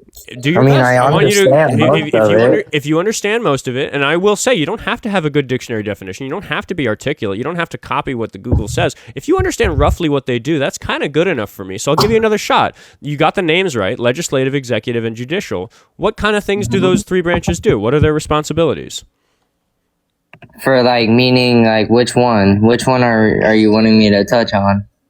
We can pick one to start, and I will just answer for the chat quickly that this is a regular caller who I do believe is a 18-year-old adult who has voting rights, which is why we're talking to him. I don't talk to children on here. You just sound very young, so I'm just assuring my chat that you've at least convinced me that you're not a kid. I guess we'll start with judicial. Is that like the the courts, the laws. Well, or it's no, not. Well, it's laws. not the laws. Yeah, so The judges. the judges, exactly. Yeah, so it's the Supreme Court. They assess what is true, and they assess what is a correct interpretation of the law. So they do that sort of thing. So you actually, I'll give you the point. So then legislation would be laws, and then when you what's say the other wait, one? I want a Executive. bigger explanation, because you're right. Legislation is about making the laws, and maybe that's just because you know what the word legislation is. But we, for example, listed who's in the judicial branch. That's the Supreme Court. You said the judges. Those are the people who work in the judicial branch. Who works in the legislative branch? What are their job titles? The big important ones at the top. I mean, not everybody, because lots of people work in the legislative branch. Well, they make a lot of the rules. I mean, they're the law starters, the ones that make all the laws. Yeah, who are those people? Couldn't tell you, dude. Okay, so I think you do know who those people are. I think you're just not connecting it because you haven't really thought critically about how all of this works. The lawmakers are the people in Congress. We're talking about the senators and the congressmen and women. Okay, so the people in the government. The people in the legislative branch. The government is made up of 3 branches. We're talking about one of them. Yeah. Yeah, so they make the laws. The Supreme Court interprets those laws and makes judgments about whether or not particular things are following those laws. We're kind of, I mean, again, we'll talk more about your performance on this little quiz when we're done with it. So we'll get to the last one, the executive branch. What does the executive branch do? They make power in how do I word this? They put power in. Then no, they make plans for how they're gonna use power. Maybe put laws into effect. They control. Oh, legislative branch does the laws. Maybe the actions. I don't know. Well, there are some actions. Yeah, you're kind of on the right. You maybe your brain made the connection to the phrase executive actions because it is the executive branch that does executive actions, like for example, executive orders by the president. The president is the executive branch. His cabinet, the White House, all of that is the executive branch. So I'm not going to sit here and clown on you for not understanding all of the nuanced reasons why I think that Trump should be removed from power. The thing I'm going to clown on you for is calling in and saying that you take yourself seriously and that you understand these issues when you don't actually know the rules of the game that we're playing. We're sitting here arguing about whether or not somebody's cheating at a board game, and you don't know the rules of the board game. Do you understand how that puts you in a bad position to argue this stuff with me? That's not really what's happening right now. We're debating on politics. I'm saying that those. Just because I don't know exactly what all the branches mean doesn't mean I can't debate you on politics. It really does. It really does. No, it's that's. Exactly. I have a perspective of most of it, and But having a rough grasp of it where you got some of the words right, but without confidence, and you really couldn't assert to me what each of them do. Because I might say something like this. I might say that Donald Trump signed an executive order last year that overturned the 14th Amendment by saying that the 14th Amendment says something that Trump doesn't like, and we don't want that anymore. Specifically, he was talking about giving citizenship to the children of undocumented immigrants. And the Supreme Court's pretty clear on that, and the Constitution's pretty clear on that. And my argument would be that whether or not you want that to be what the 14th Amendment means, whether or not you like that, whether or not you like immigrants, whether or not you think that children of undocumented immigrants should be citizens. Yeah, all illegal immigrants get out of our country. Right, yeah, you fell for it right away, because what I said is regardless of what you think about that, please listen, I'm explaining why the 3 branches are important. What's really important is not any particular opinion about that decision. It's that it is not the president's job, and it is an overreach of his power. It kind of is. It absolutely isn't. Yes, it kind of is. He's supposed to control. He's supposed to make our country a better place, and that's exactly what he's doing. It's like getting illegal immigrants out, right? Right. Do you agree with illegal immigrants? Is that what you're saying? No, what I said is that what I think about illegal immigrants has nothing to do with whether or not it was unconstitutional for the president to do that, because I understand how. Do you agree with illegal immigrants? Yes or no? Yeah, I think it'd be better if they stayed. I think we should make them legal immigrants. But what the hell is wrong with you, bro? We could talk about that and ways to accomplish that. But what I'm saying is that my opinions about illegal immigrants don't matter if I'm having a conversation with a person who doesn't understand how the government works. Because dude, I understand it, bro. I'm not. Do you think I'm not that stupid, dude? I know more than you do. You know more than I do. Yes, I do. Hot take. I'm not even gonna. Clearly, bro, you're delusional. You're easily manipulated by the elite. Okay, but why do you think that's okay for the president to do? Because it isn't. Democrats. It suggests to me that you simply don't understand how the government in America works. Oh my gosh, bro! If you bring up this one more time, yes, I do understand it, dude. But you think that the president is supposed to change amendments in the Spooky, Constitution yes, I do, by because the Earth executive is order? flat. Oh, I got to kick you for the misinformation. What do you? Yeah, dude, I don't know. I feel like that's like that's Spin to Wheel 49's version of the slur and run, is that he just says that, I can't say the words, but he says something about the shape of the earth, and then that means I have to kick him. So yeah, like, right, like that's why that's like actually I think a constructive call. I know you guys are saying I'm talking to a kid because he's 18, but like that's a person who's going to vote. He thinks he knows more than me, and he can't even understand that what I was saying is that the president did an illegal thing regardless of what he thinks about illegal immigrants. It's just an illegal way for him to handle the issue. But you guys all know that. I don't need to talk to the echo chamber. I need to talk to Aaron, A-Aaron, like the regular spelling of Aaron, but with a dash between the A's. We're going to talk to Aaron. We're going to make sure that Aaron disagrees with me about something because that makes the show better. And we're going to start, as we always do, by asking Aaron, how old is Aaron? I am 43 years old. Okay, what do you want to talk about, Aaron? Well, I sit quite in the middle. I vote mostly yellow. Call back later. I'm gonna go. I'm looking for ops at the moment. I do appreciate the call. You are welcome up. Just call in towards the end of the live on today or on a different day. Yeah, just looking for ops today. We're gonna talk to Taylor. We're gonna see what Taylor is about. But of course, we're gonna ask first. Taylor, how old are you? Hey, 40. 40. What do you want to talk about? When you say MAGA endangers women and children, apparently you have no respect for the women and children that have been taken out by the illegal immigrants, unalived. Does that matter to you? I have so much respect for those people that I want to make data-driven policies that make sure that those sorts of crimes happen less, and MAGA is doing the opposite. No, that's incorrect. We're stopping the influx of the illegal invasion. You're delusional, kid. And you're just a kid. You're not smart. I can tell you that my IQ is probably 40 points higher than yours. Okay, what's your cutoff for kid? How old do I have to be before I'm not a kid anymore? Well, you know what? It's not really. I know you're under 25. I'm 30. Okay, well, 30. You look about 25 to 30. Thank you. The thing is, you're welcome. The thing is, you know, you're hung up on what the media tells you. What you don't understand is how many people have been unalived by the illegal immigrants. And that illegal immigration was it was a war crime. You don't flood a nation with illegals. We were flooded. Completely flooded by illegals. Now, you need to pay attention if you really care about women and children. All of the people that have been harmed, lost their lives, and they should have been able to live their lives. They will not have it. You know that the data suggests that illegal immigrants commit less of these crimes on average. I'm not going to buy into the data. I'm telling you Why aren't you going to buy into the data? Because I'm talking about real lives, not data. I'm talking about real American people. Data is about real American people. And I'm talking about human beings. Women. I'm not doing this with you, the data. The data I'm is talking about real Americans. Why don't you pull up? Why don't you do this? It's real simple. Do your own due diligence. Simply Google.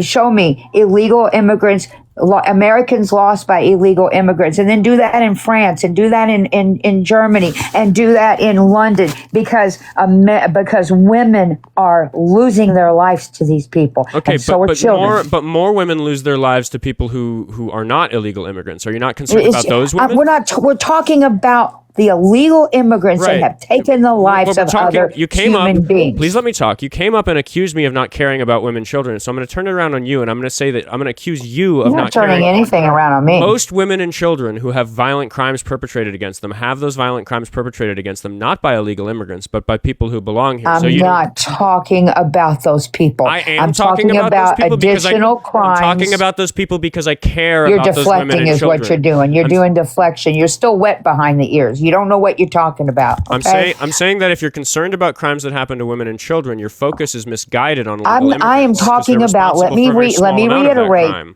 Let me reiterate, because you can't grasp this what I'm saying. I'm talking about real people who've lost their lives to real immigrants, not data, not your nonsense data. I'm talking about real people. It's not about the data. It's about human beings. You're too hung up. You're a Democrat.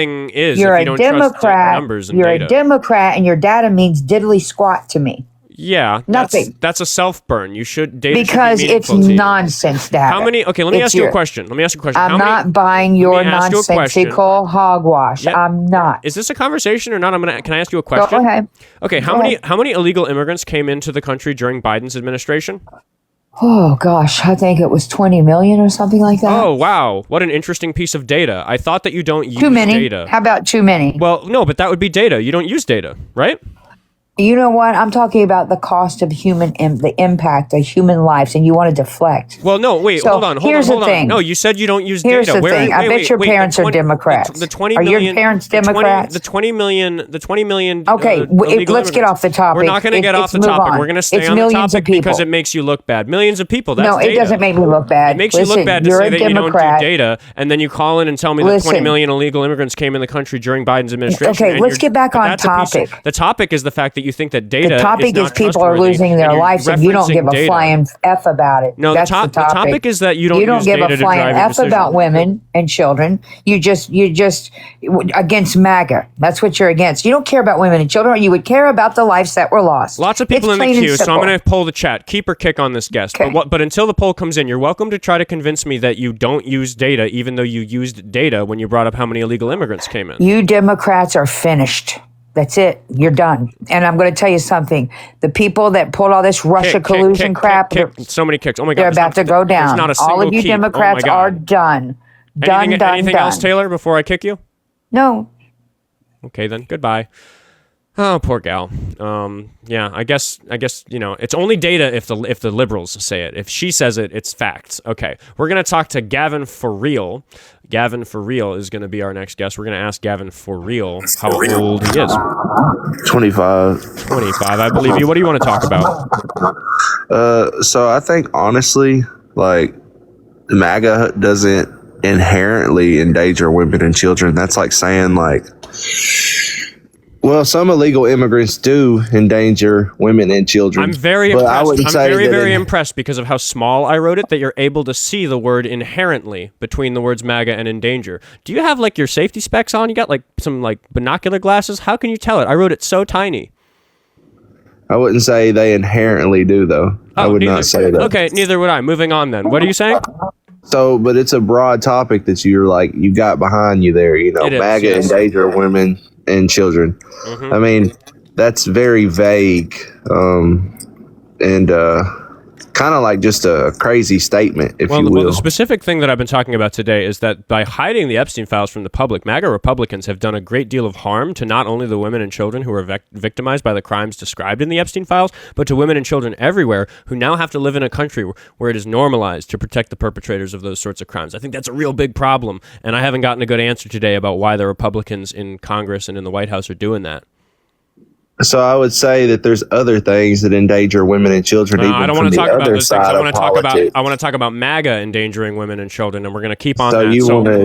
you want to just have a roast session for like one political side? No, when I it's just want to defend my claim. I want to stay on one topic, which is that I think that it's really bad that the elected Republican officials in this country, the vast majority of them, with three noteworthy exceptions, have worked very hard to hide the Epstein Files. And hiding the Epstein Files for the reasons I just described is a very terrible thing to do for women and children.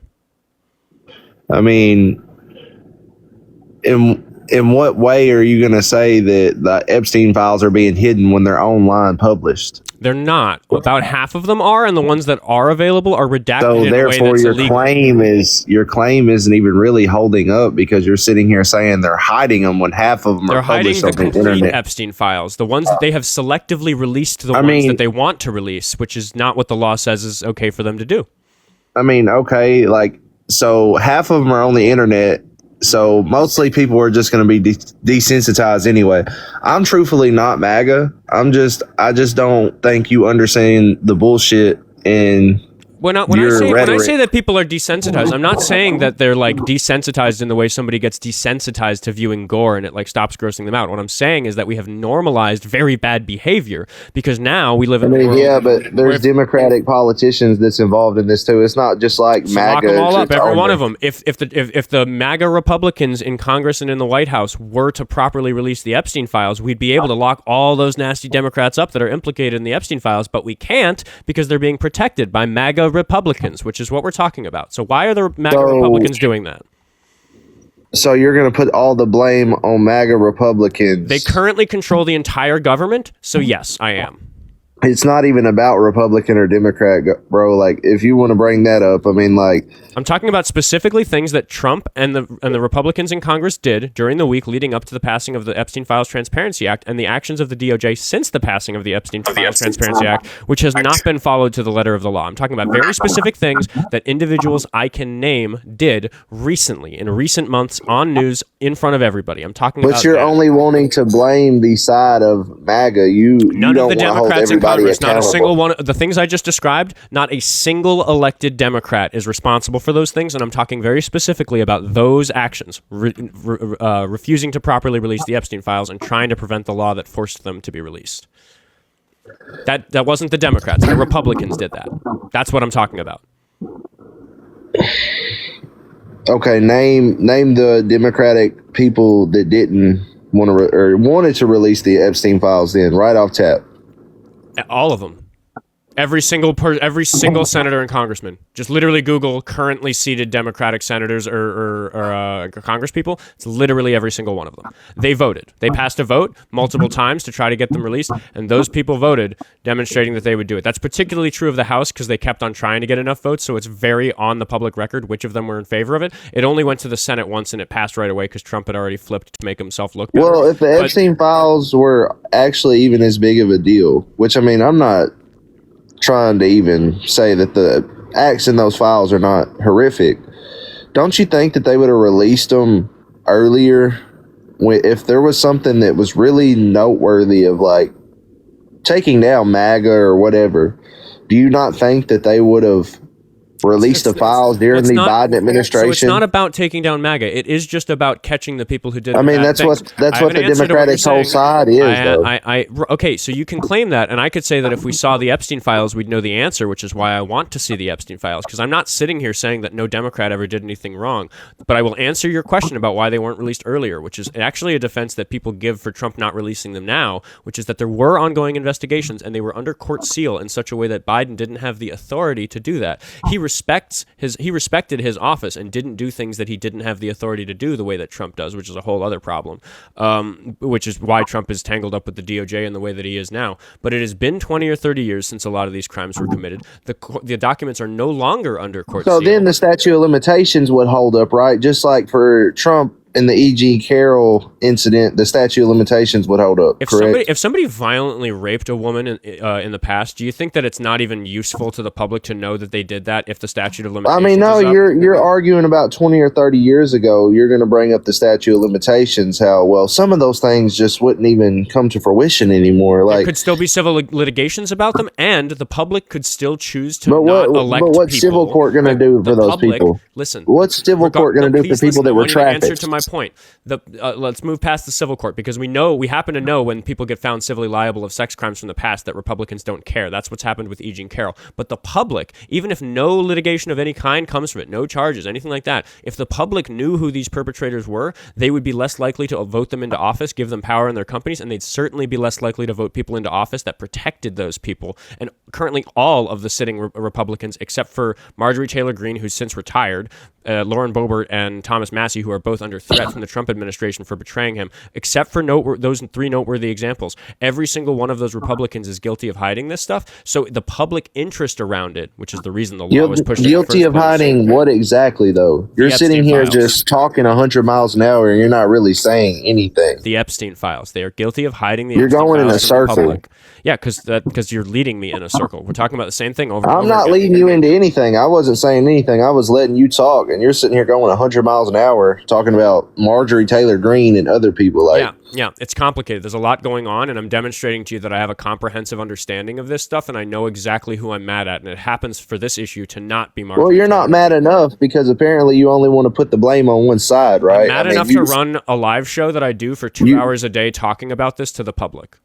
But that's the thing, though. You aren't doing anything. Like, you're just spewing rhetoric or hate for one side when you're not taking all the politicians in accountability for this. I like am. You're we not. Specifically you're went over just the saying, fact that we'll lock up the Democrats too, but you want to put all the blame on one side. You want to just be like MAGA. I want to put the blame on the people who voted to not release the Epstein files, which happens to be every elected Republican at the time except for 3 of them in the House. Okay, dude. So again, if it was half Republicans and half Democrats, we wouldn't be talking about the parties. We'd be like, wow, this group of Congress people are like really fucked up for hiding the Epstein files. But I don't think it's a coincidence that it was all of the Democrats and it was 3 Republicans, and those 3 Republicans were urged by Trump to change their mind. One of them has now retired from politics because it was so unpopular for her to betray Trump, and the other 2 are facing constant death threats. So, and then the rest of them, the people who wanted to continue to hide the giant pedophile encyclopedia, those people are all, literally 100% of them, elected Republicans. So yes, I am talking about elected Republicans, except for those 3 when it comes to this. The only reason the Democrats voted for it to be so-called released is because they think that there's dirt on Trump inside those files. I mean, I agree. I think his name is mentioned. There's names mentioned. His name's mentioned in the files, but there's also other people's name that's mentioned in the file, and then other people excuse that and be like, "Oh, well, that doesn't necessarily mean that they were involved, right?" I mean, that's what I'm saying, dude. You're just all you want to do is come on here and put all the blame. Files, and I'm mad at the people who voted to not release them, which happens to only be Republicans.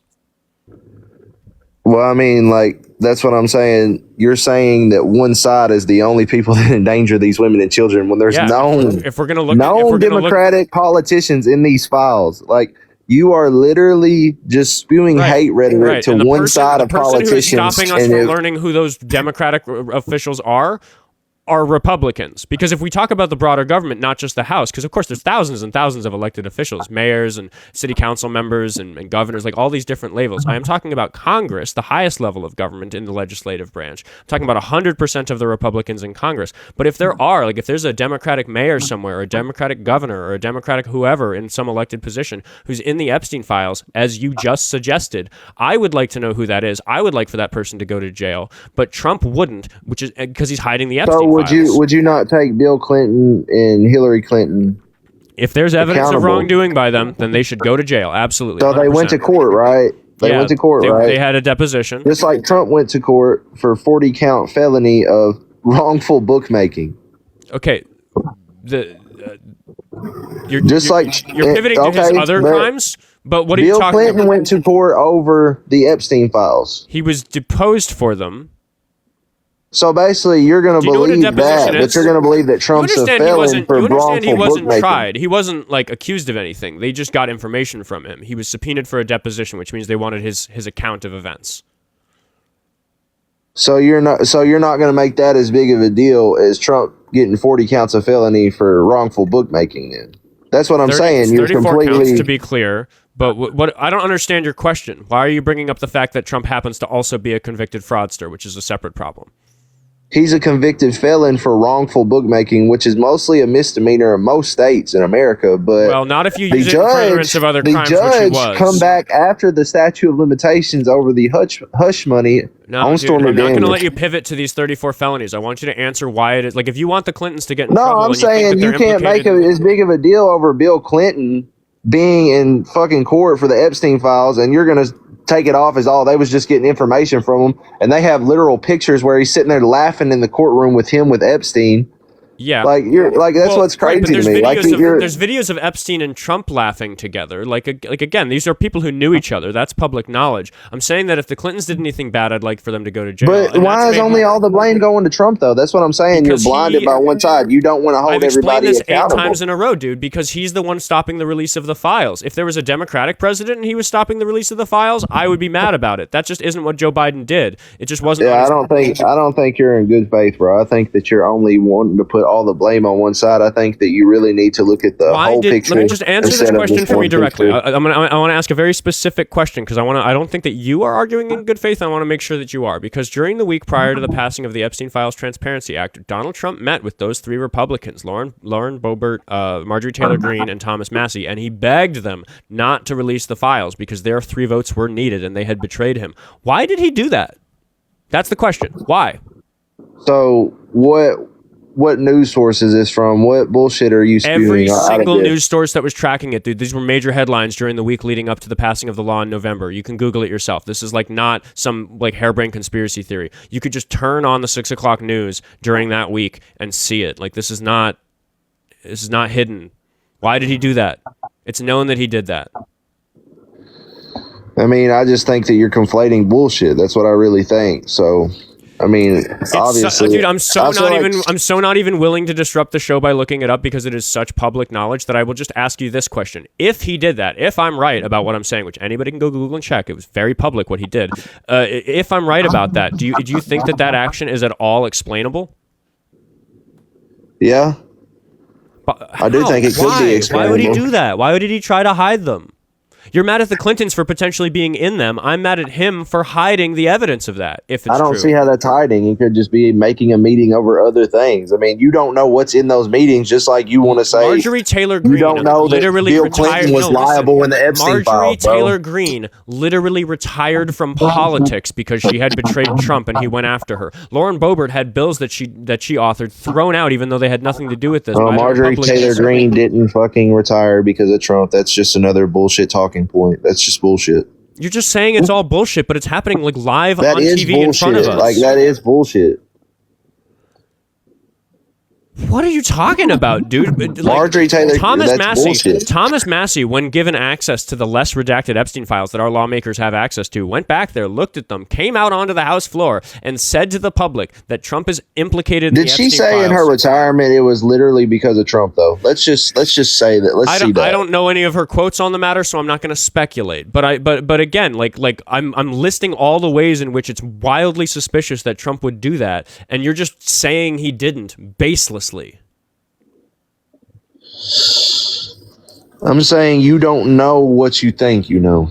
Is what I'm telling you. You only want to see one side of you only want to see one side of all this shit, and the then you voting want that to. happened. I'm naming the names of the people involved. I'm saying that this was all public information. You can go watch this on like a lot of the stuff I'm talking about. You can literally go see footage of these elected officials talking on the House floor about it. You can go see Thomas Massey saying that Trump is implicated in the Epstein files, and that's why he's trying to hide them. You can go see the accounts of these people saying that Trump met with them to try to urge them not to. Like, It's just weird how all the hate that Trump gets for these so-called felonies he's got, all this Stop other pivoting shit. back to the other stuff, dude. Why did he do that? No, I'm talking about the same I'm not thing. going to You wanna move keep past on it. saying In the week pivot, leading up to the pivot. passing of the Epstein Files Transparency Act, Trump worked Go very, fuck very yourself, you hard. little faggot. Slur and run. Okay, so he said a slur, so I have to kick him, so I can't continue the conversation. That's the way they run when they're cornered, and they realize I'm not going to let them pivot, and I'm not going to let them get away with it. And that guest is a real danger for women and children. We're going to talk to Red Rum. The Shining reference? We're going to talk to Red Rum, and we're going to ask the Red Rum, how old are you? I'm 32. 32. Okay. What do you want to talk about, Red Rum? Just a little bit about the prompt back there. What's your biggest reason why they endanger women and children? They've worked really hard. Elected MAGA Republicans have worked very hard to stop the release of the Epstein files in a way that is legal, according to the Epstein Files Transparency Act, which is a law that they very actively tried to prevent from passing. And doing all of that, real bad for women and children, for reasons I've explained a lot on today's show. Yeah, that makes sense. Do you think they were eating babies? No. You do not.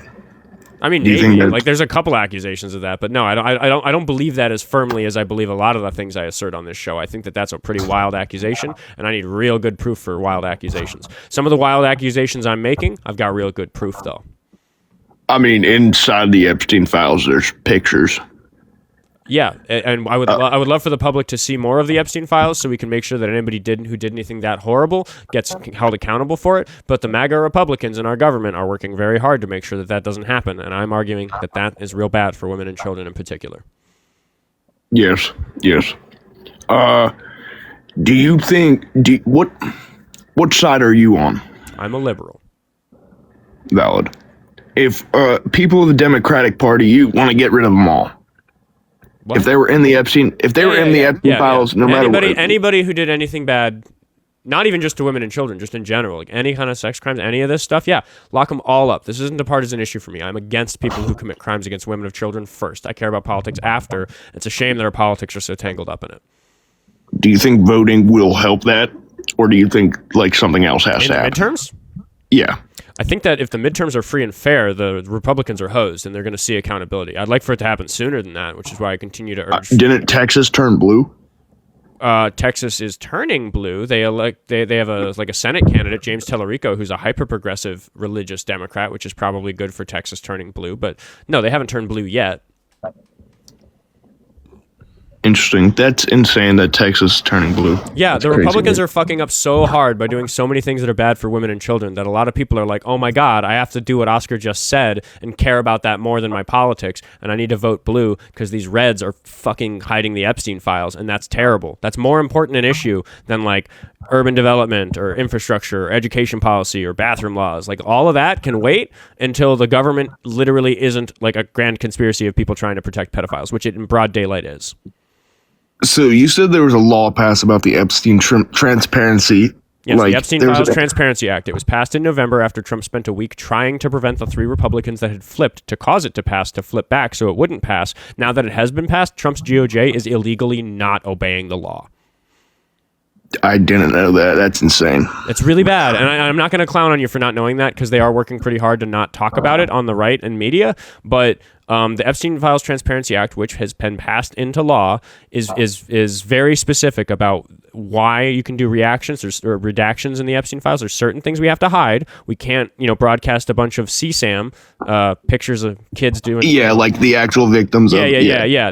We got to protect those victims' identities. We don't want their names blasted. But just to give you an example, a type of example, there are a lot of documents in the publicly released Epstein files. The half of them that they have released, which isn't enough. That's still illegal. But of the ones that they've released, there's a lot of documents where it'll be like, here's a specific example. Yeah, like all blacked out and then Epstein. I just want to talk about something very specific. Is that somebody will say something like, "Hey, Epstein," in an email. Thanks very much for that torture video. I enjoyed it very much. Real bad. This is a bad dude who's communicating with Epstein about like evidence from the crimes that they did, and of course, it's crimes to share that sort of content anyway. Like this is really bad stuff. So what the public is asking is, excuse me, Donald Trump's DOJ, why the fuck is the sender of that email hidden? Why is his name not public? And the excuse that often gets given is that, there must be an ongoing investigation into that, which is why Biden didn't release the files, because there were ongoing investigations. And I just call bullshit, because it's been 20 or 30 years since a lot of these crimes are committed. That's a pretty dead to rights piece of evidence. And we happen to know that the DOJ isn't working on any grand investigations of people who are in these files, which is why the Congress decided that it is in such great public interest to just release the files and let the public try to figure out some justice and see who's responsible and get some people charged. Why isn't that person's name released? There's no good answer to that. And that is one minuscule example. There are literally thousands across the released Epstein files, and half of the Epstein files, about 3 million files, we haven't seen at all illegally. So that's what I'm upset about. So I know it sounds like this is all very surprising to you, and I don't, again, want to jump down your throat for you being ignorant about this, but there's a really in broad daylight thing happening that Americans should be concerned about, that our MAGA Republicans in the government, particularly in the executive and legislative branch, are doing. It's just one giant, I don't know how to say it, but child ring. You know what I mean?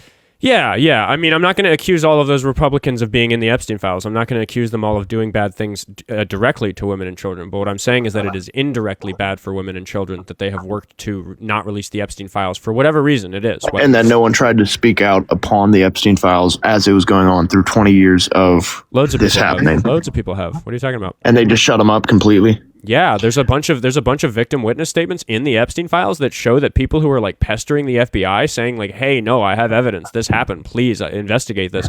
There are times where the FBI just didn't pursue it, or a local jurisdiction. Notably, the one in Florida where the Attorney General at the time happened to be, guess who? Pam Bondi.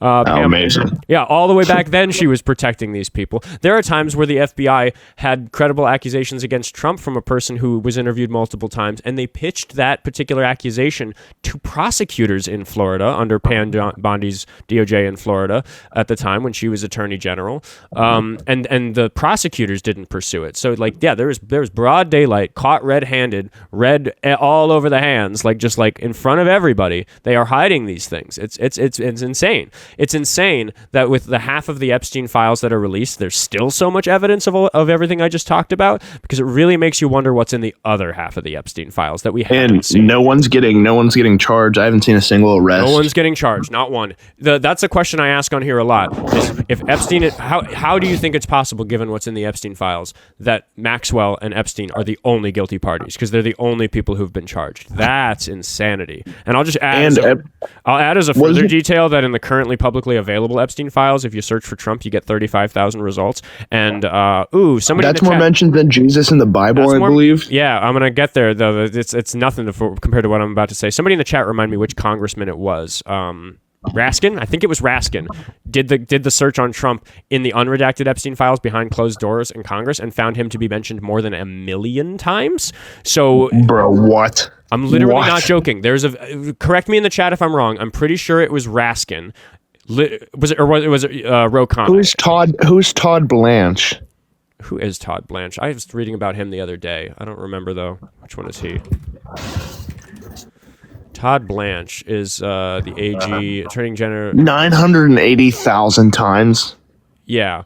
Oh, okay. They're mentioning other people who all. Yeah, that claim has been backed up by other people. And of course, if it was false, the Republicans in Congress could go say what the real number is. But they're conspicuously not doing that because the people saying that it's 980,000, roughly 1 million mentions. Oh yeah, Tom Blanche, new Bondi. Yeah, he's because Bondi got replaced because that's how fascists scapegoat their problems is they blame some just woman. Get a new person. Fire her. We did it. Yay. No. Send her to prison and stop doing all this nonsense. So it sounds to this me is like, a little off topic. Okay. How do you feel about the TMZ reporters straight up like referencing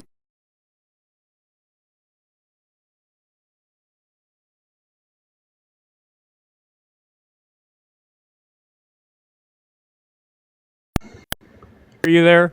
I think the guests could hear you there. My audio interface. Are you still there? Are you still there? Yes. Sorry, I'm still there. Just roll it back 30 seconds. I just had a tech issue. What did you just say? Did you hear about the TMZ reporters directly referencing 1984 by asking 2 questions back to back to who's the head of the DOJ?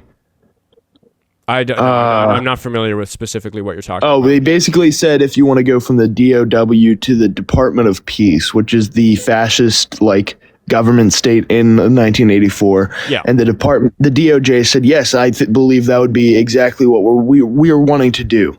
Yeah, I don't know about the specific example you're bringing up, but it is some very Orwellian 1984 bullshit that we're dealing with, where people say like for example, you're kind of being friendly, and I'm gonna move on to one more caller before the end, so I'll let you go in a second here. But I will just say that it's one of those very 1984 Orwellian things where people say, well, Trump released the Epstein files, when in reality he spent a week trying to prevent them from being released, and when his hands and then released redacted. Well, yeah, and never mind the fact that the law didn't end up being followed, but he just went to Truth Social at the moment it became clear to him that there was nothing he could do to stop them from being released, and then pretended that he wanted them to be released so that people could go, see, he wanted them released. And it's like, no, that's not what his actions suggest. He's like a toddler being forced to apologize. Like, it's clear that that's not what he wanted. His actions don't make any sense if that's what he wanted. So it sounds like you have some reading to do. I recommend you go watch some of the videos of our lawmakers talking about the unredacted Epstein files on the House floor. I recommend Dan Goldman. 100%. Dan Goldman's what was that? Dan Goldman. He's got a doozy about an accusation on Trump. That example that I gave of a credible accusation against Trump being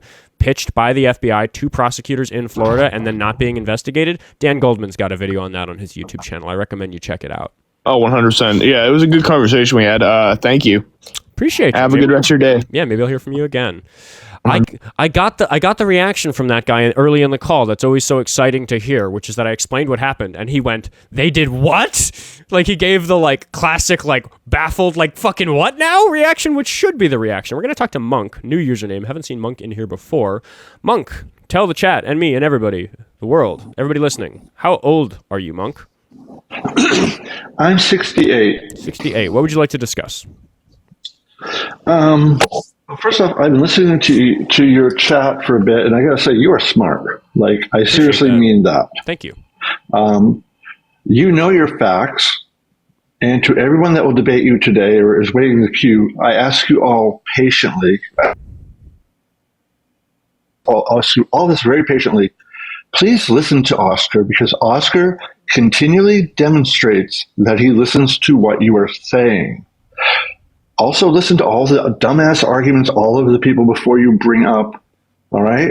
Because if person A brings up something to Oskar and says something like, this Oskar, for instance, hypothetically says, Donnie has been accused of SA, and we have A, B, and C, and these are documented facts and court documents, all right?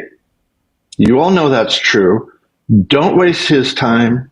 Don't waste our time by saying, no, no, no. Because the moment you do that, you prove you're disingenuous. You prove that you are such a liar that you are bald even if you're a woman. And for anyone who doesn't understand that reference, it means you're a bald-faced liar.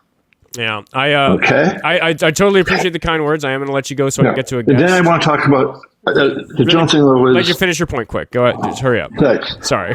All these people just totally annoying the hell out of me. So I needed to get that out. What I would like to ask is, how is it they will not accept?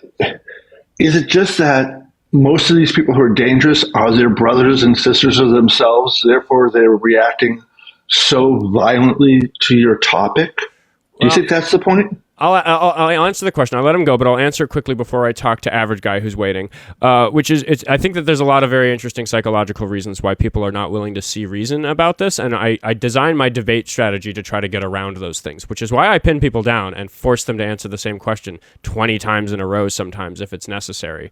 That's a bigger conversation for another day. We can, if you want to call in during a time when I'm not taking guests, we can like chat about that for ages, but we're going to talk to average guy, who I'm going to invite to unmute because he's been sitting waiting. And so go ahead and hit the unmute button on your side. Good, I hear your sound. How old are you, average guy?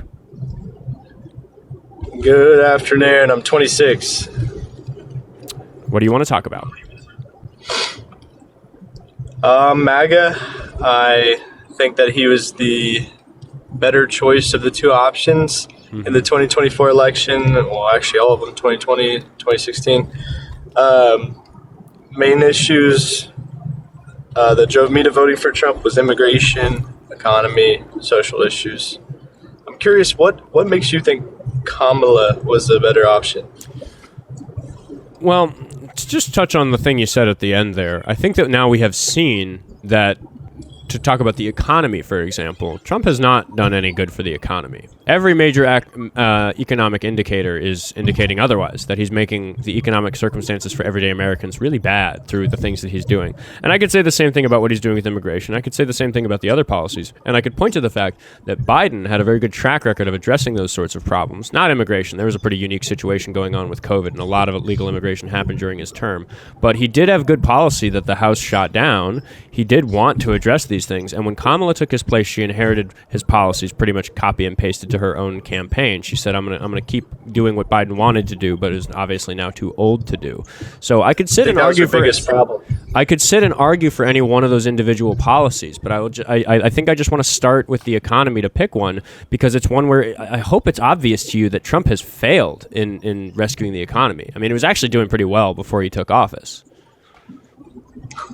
The economy was doing pretty well. It was Biden's biggest issue in re-election. The economy was in shambles. Americans lost the American dream of affording home ownership. Home ownership went up 170% under his time in office. Donald Trump's current position on home prices is that he's trying to make them more expensive to benefit the people who already own them. No, he said he doesn't want to artificially just plummet the price of homes because that'll adversely affect homeowners. I watched the interview. Turn signal click. Are you driving? It's not me driving. I'm in a car. Driver, say something. Yo. Hello? Yeah. I'm sorry, I don't believe. Are you like trying to get me booted off or something? I just have to follow the rules, and as soon as I think you're driving, I heard the turn signal. And he said, yo. It sounded like it sounded like the caller's voice said, yo. I thought he was saying, yo, driver, say something. And then the driver didn't respond. Just saying, I have to be careful about that. Like, call back in another time when there's not road noise. If you think, which is also just bad for the show. If you think I'm a coward for kicking the guy, then like, I don't know, watch my stream for longer. I do invite these people back up. We're going to talk to Suki Life. Oh my God. Suki Life. I'm going to get my cat Suki. My cat Suki is going to say hello to Suki Life. Suki Life, how old are you? I am 21. No, you're not. I am going to go get my cat Suki. I'll be right back.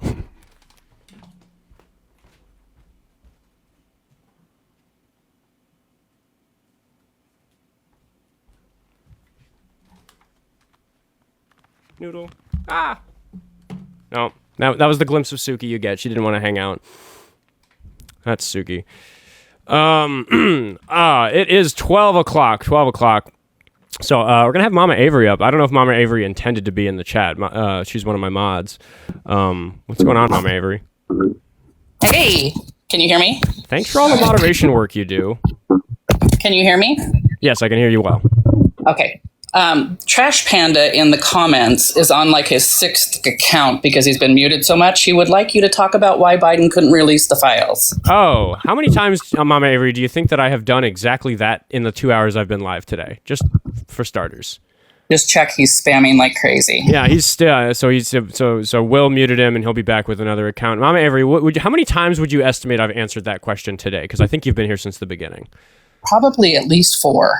Yeah, I think twice I really laid it out, but I will answer for that very sad individual who feels the need to make all these accounts to spam a chat to get a question answered, that the show, that if he was just patient and watched the show would see it get answered all the time, is that there were ongoing investigations regarding the Epstein files that happened during Biden's administration, and they were under court seal, and Biden respected the office of the president in such a way that he did not overstep his bounds to meddle in things that were not his job, and it is not his job to go meddle in sealed court documents. Trump is meddling in that way. Trump is controlling the DOJ in a way that's unusual for an American president, and kind of authoritarian, and smells a little fascistically to my nose. But yeah, now that's no longer the case. We have passed the Epstein Files Transparency Act, and it is the law that they must be released. And Trump is disobeying that law. Biden didn't do that. Biden didn't disobey the law. Biden was following the rules. Time has gone on. Yeah, that's it was years ago that Biden was president now, and so the circumstances have changed, and now the circumstances are such that it is very much the president's responsibility to release them because the law has literally changed. We wrote a new law to address this very novel and important situation, and that law is not being followed. But Biden, but Kamala, but Obama, right? Yep. Now kick me for the algo. Okay, I'll kick you for the algo. All right, Suki life. Maybe. When somebody jumps in the chat and they're just like immediately really upset that I kicked them for age, I kind of believe them. You're 21? Yes, I am. Okay, your audio is also real bad, and you sound like a kid, and I can't really judge. Is there something you can do about your audio? You're currently Sorry about that. Not really. I'm at work, so I work at a factory, so it's gonna be a little loud. Yeah, Sorry. I'm sorry. You're barely audible to me, and it is bad for the show. Though just because you got kicked for bad audio or age suspicion once, you're welcome to call in another time. Diava, are you in my invite list? I don't know why it's not letting Diava request up. Oh my God, the thing is so big though.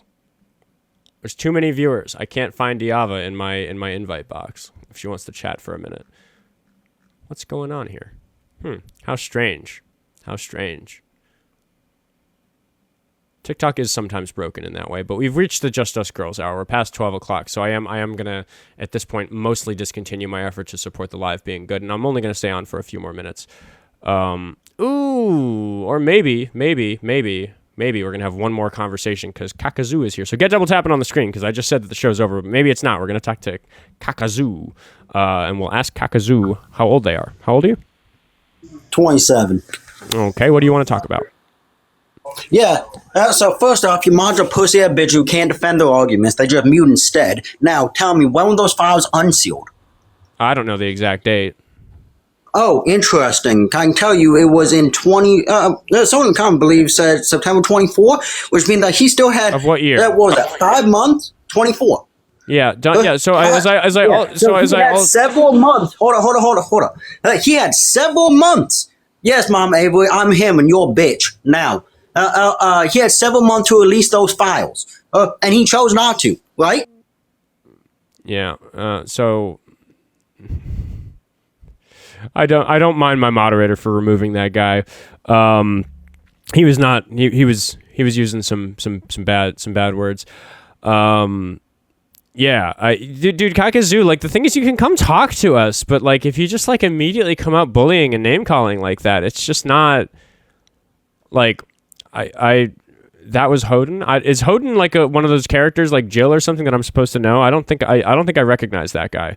I am gonna take no more calls today. I'm gonna wrap it up because I got video editing to do. I got to catch up on the VODs. You can find the VODs on YouTube. If you want to go to the link tree in my bio, you can go watch this show when I'm not live because it is all getting posted to YouTube now. The calls are dense enough, which means, like, I I get enough calls. I regularly enough have a caller that it's a good show. It's not just me yapping the whole time. And also I've just gotten better at this, and I think it's a polished enough show to post as a VOD now. So I'm doing that. If you want to follow me on Instagram, I already met my goal of 10,000 followers. So I'm very excited about that. But the follows are still appreciated because I want it to grow. And I do consider... oh, wait, hold on. Diavatox wants to come up. I'm going to let her up. Yeah, the invite guest button is... It's weird. It says resume live to invite guests. It's like acting as though I'm not live. How strange. How very strange. Do you have a secondary account, Diava? I don't. I'm definitely live. There's definitely people watching, right? Yeah. I don't know what's going on with that. The button for you, Diava, is gray. Yeah, I'm not sure what the issue there is. Maybe I'm not live. I don't know. I think I am, given that you're asking me that. But I am going to clear the request queue. I'll just talk for a moment before I move on. Yeah, the live stream is going great. I am making a push to do this in a way where it can financially matter in my life. So if you want to support the live, there are free ways to do that by following me on the other platforms in the link tree in my bio. And if you want to just, actually support me, there are options for ways to do that. And I am going to start getting a little more pushy about the grift because I've got enough of a following, and I'm putting the time in. I'm doing the work of getting the VODs edited and making Kakazoo, quit it, stop trying. Yeah, it's very costly in terms of time. Kakazoo, I'm just, I'm actually just gonna ban him because he was so mean. Let's go. There we go. I hope you know the only reason I would call them pussyhead bitches because they. I blocked him. Anyway, so he's gone now. Yeah, sorry. I don't always have a fast way to get that to happen. Should have found him in the chat, but he got one more lick in before he went. Hello, Elvis Trump. Good to see you, even though it's just at the end of the show. Anyway. I'll wrap it up so the VOD doesn't get too long. But yeah, I do want to urge you guys to support me. If you like that I'm doing debate lives and you want me to continue doing it and want to continue have the show improve, there are ways to support me directly, and it really does directly materially support more time that I spend doing on this. And I will remind you that I do a lot of outdoor content. I go to the protests in Minneapolis because I live here in Minneapolis, so I do reporting and a little bit of involvement in that sort of activistic stuff.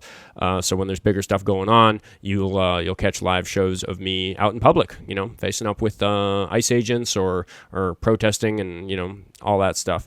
Anyway. Can you not just ignore the request? Brig Lesnar, I absolutely can, because you got here just as the show is ending. Everybody have a lovely, lovely day. I will see you tomorrow at 10 o'clock Central Standard Time for my next live.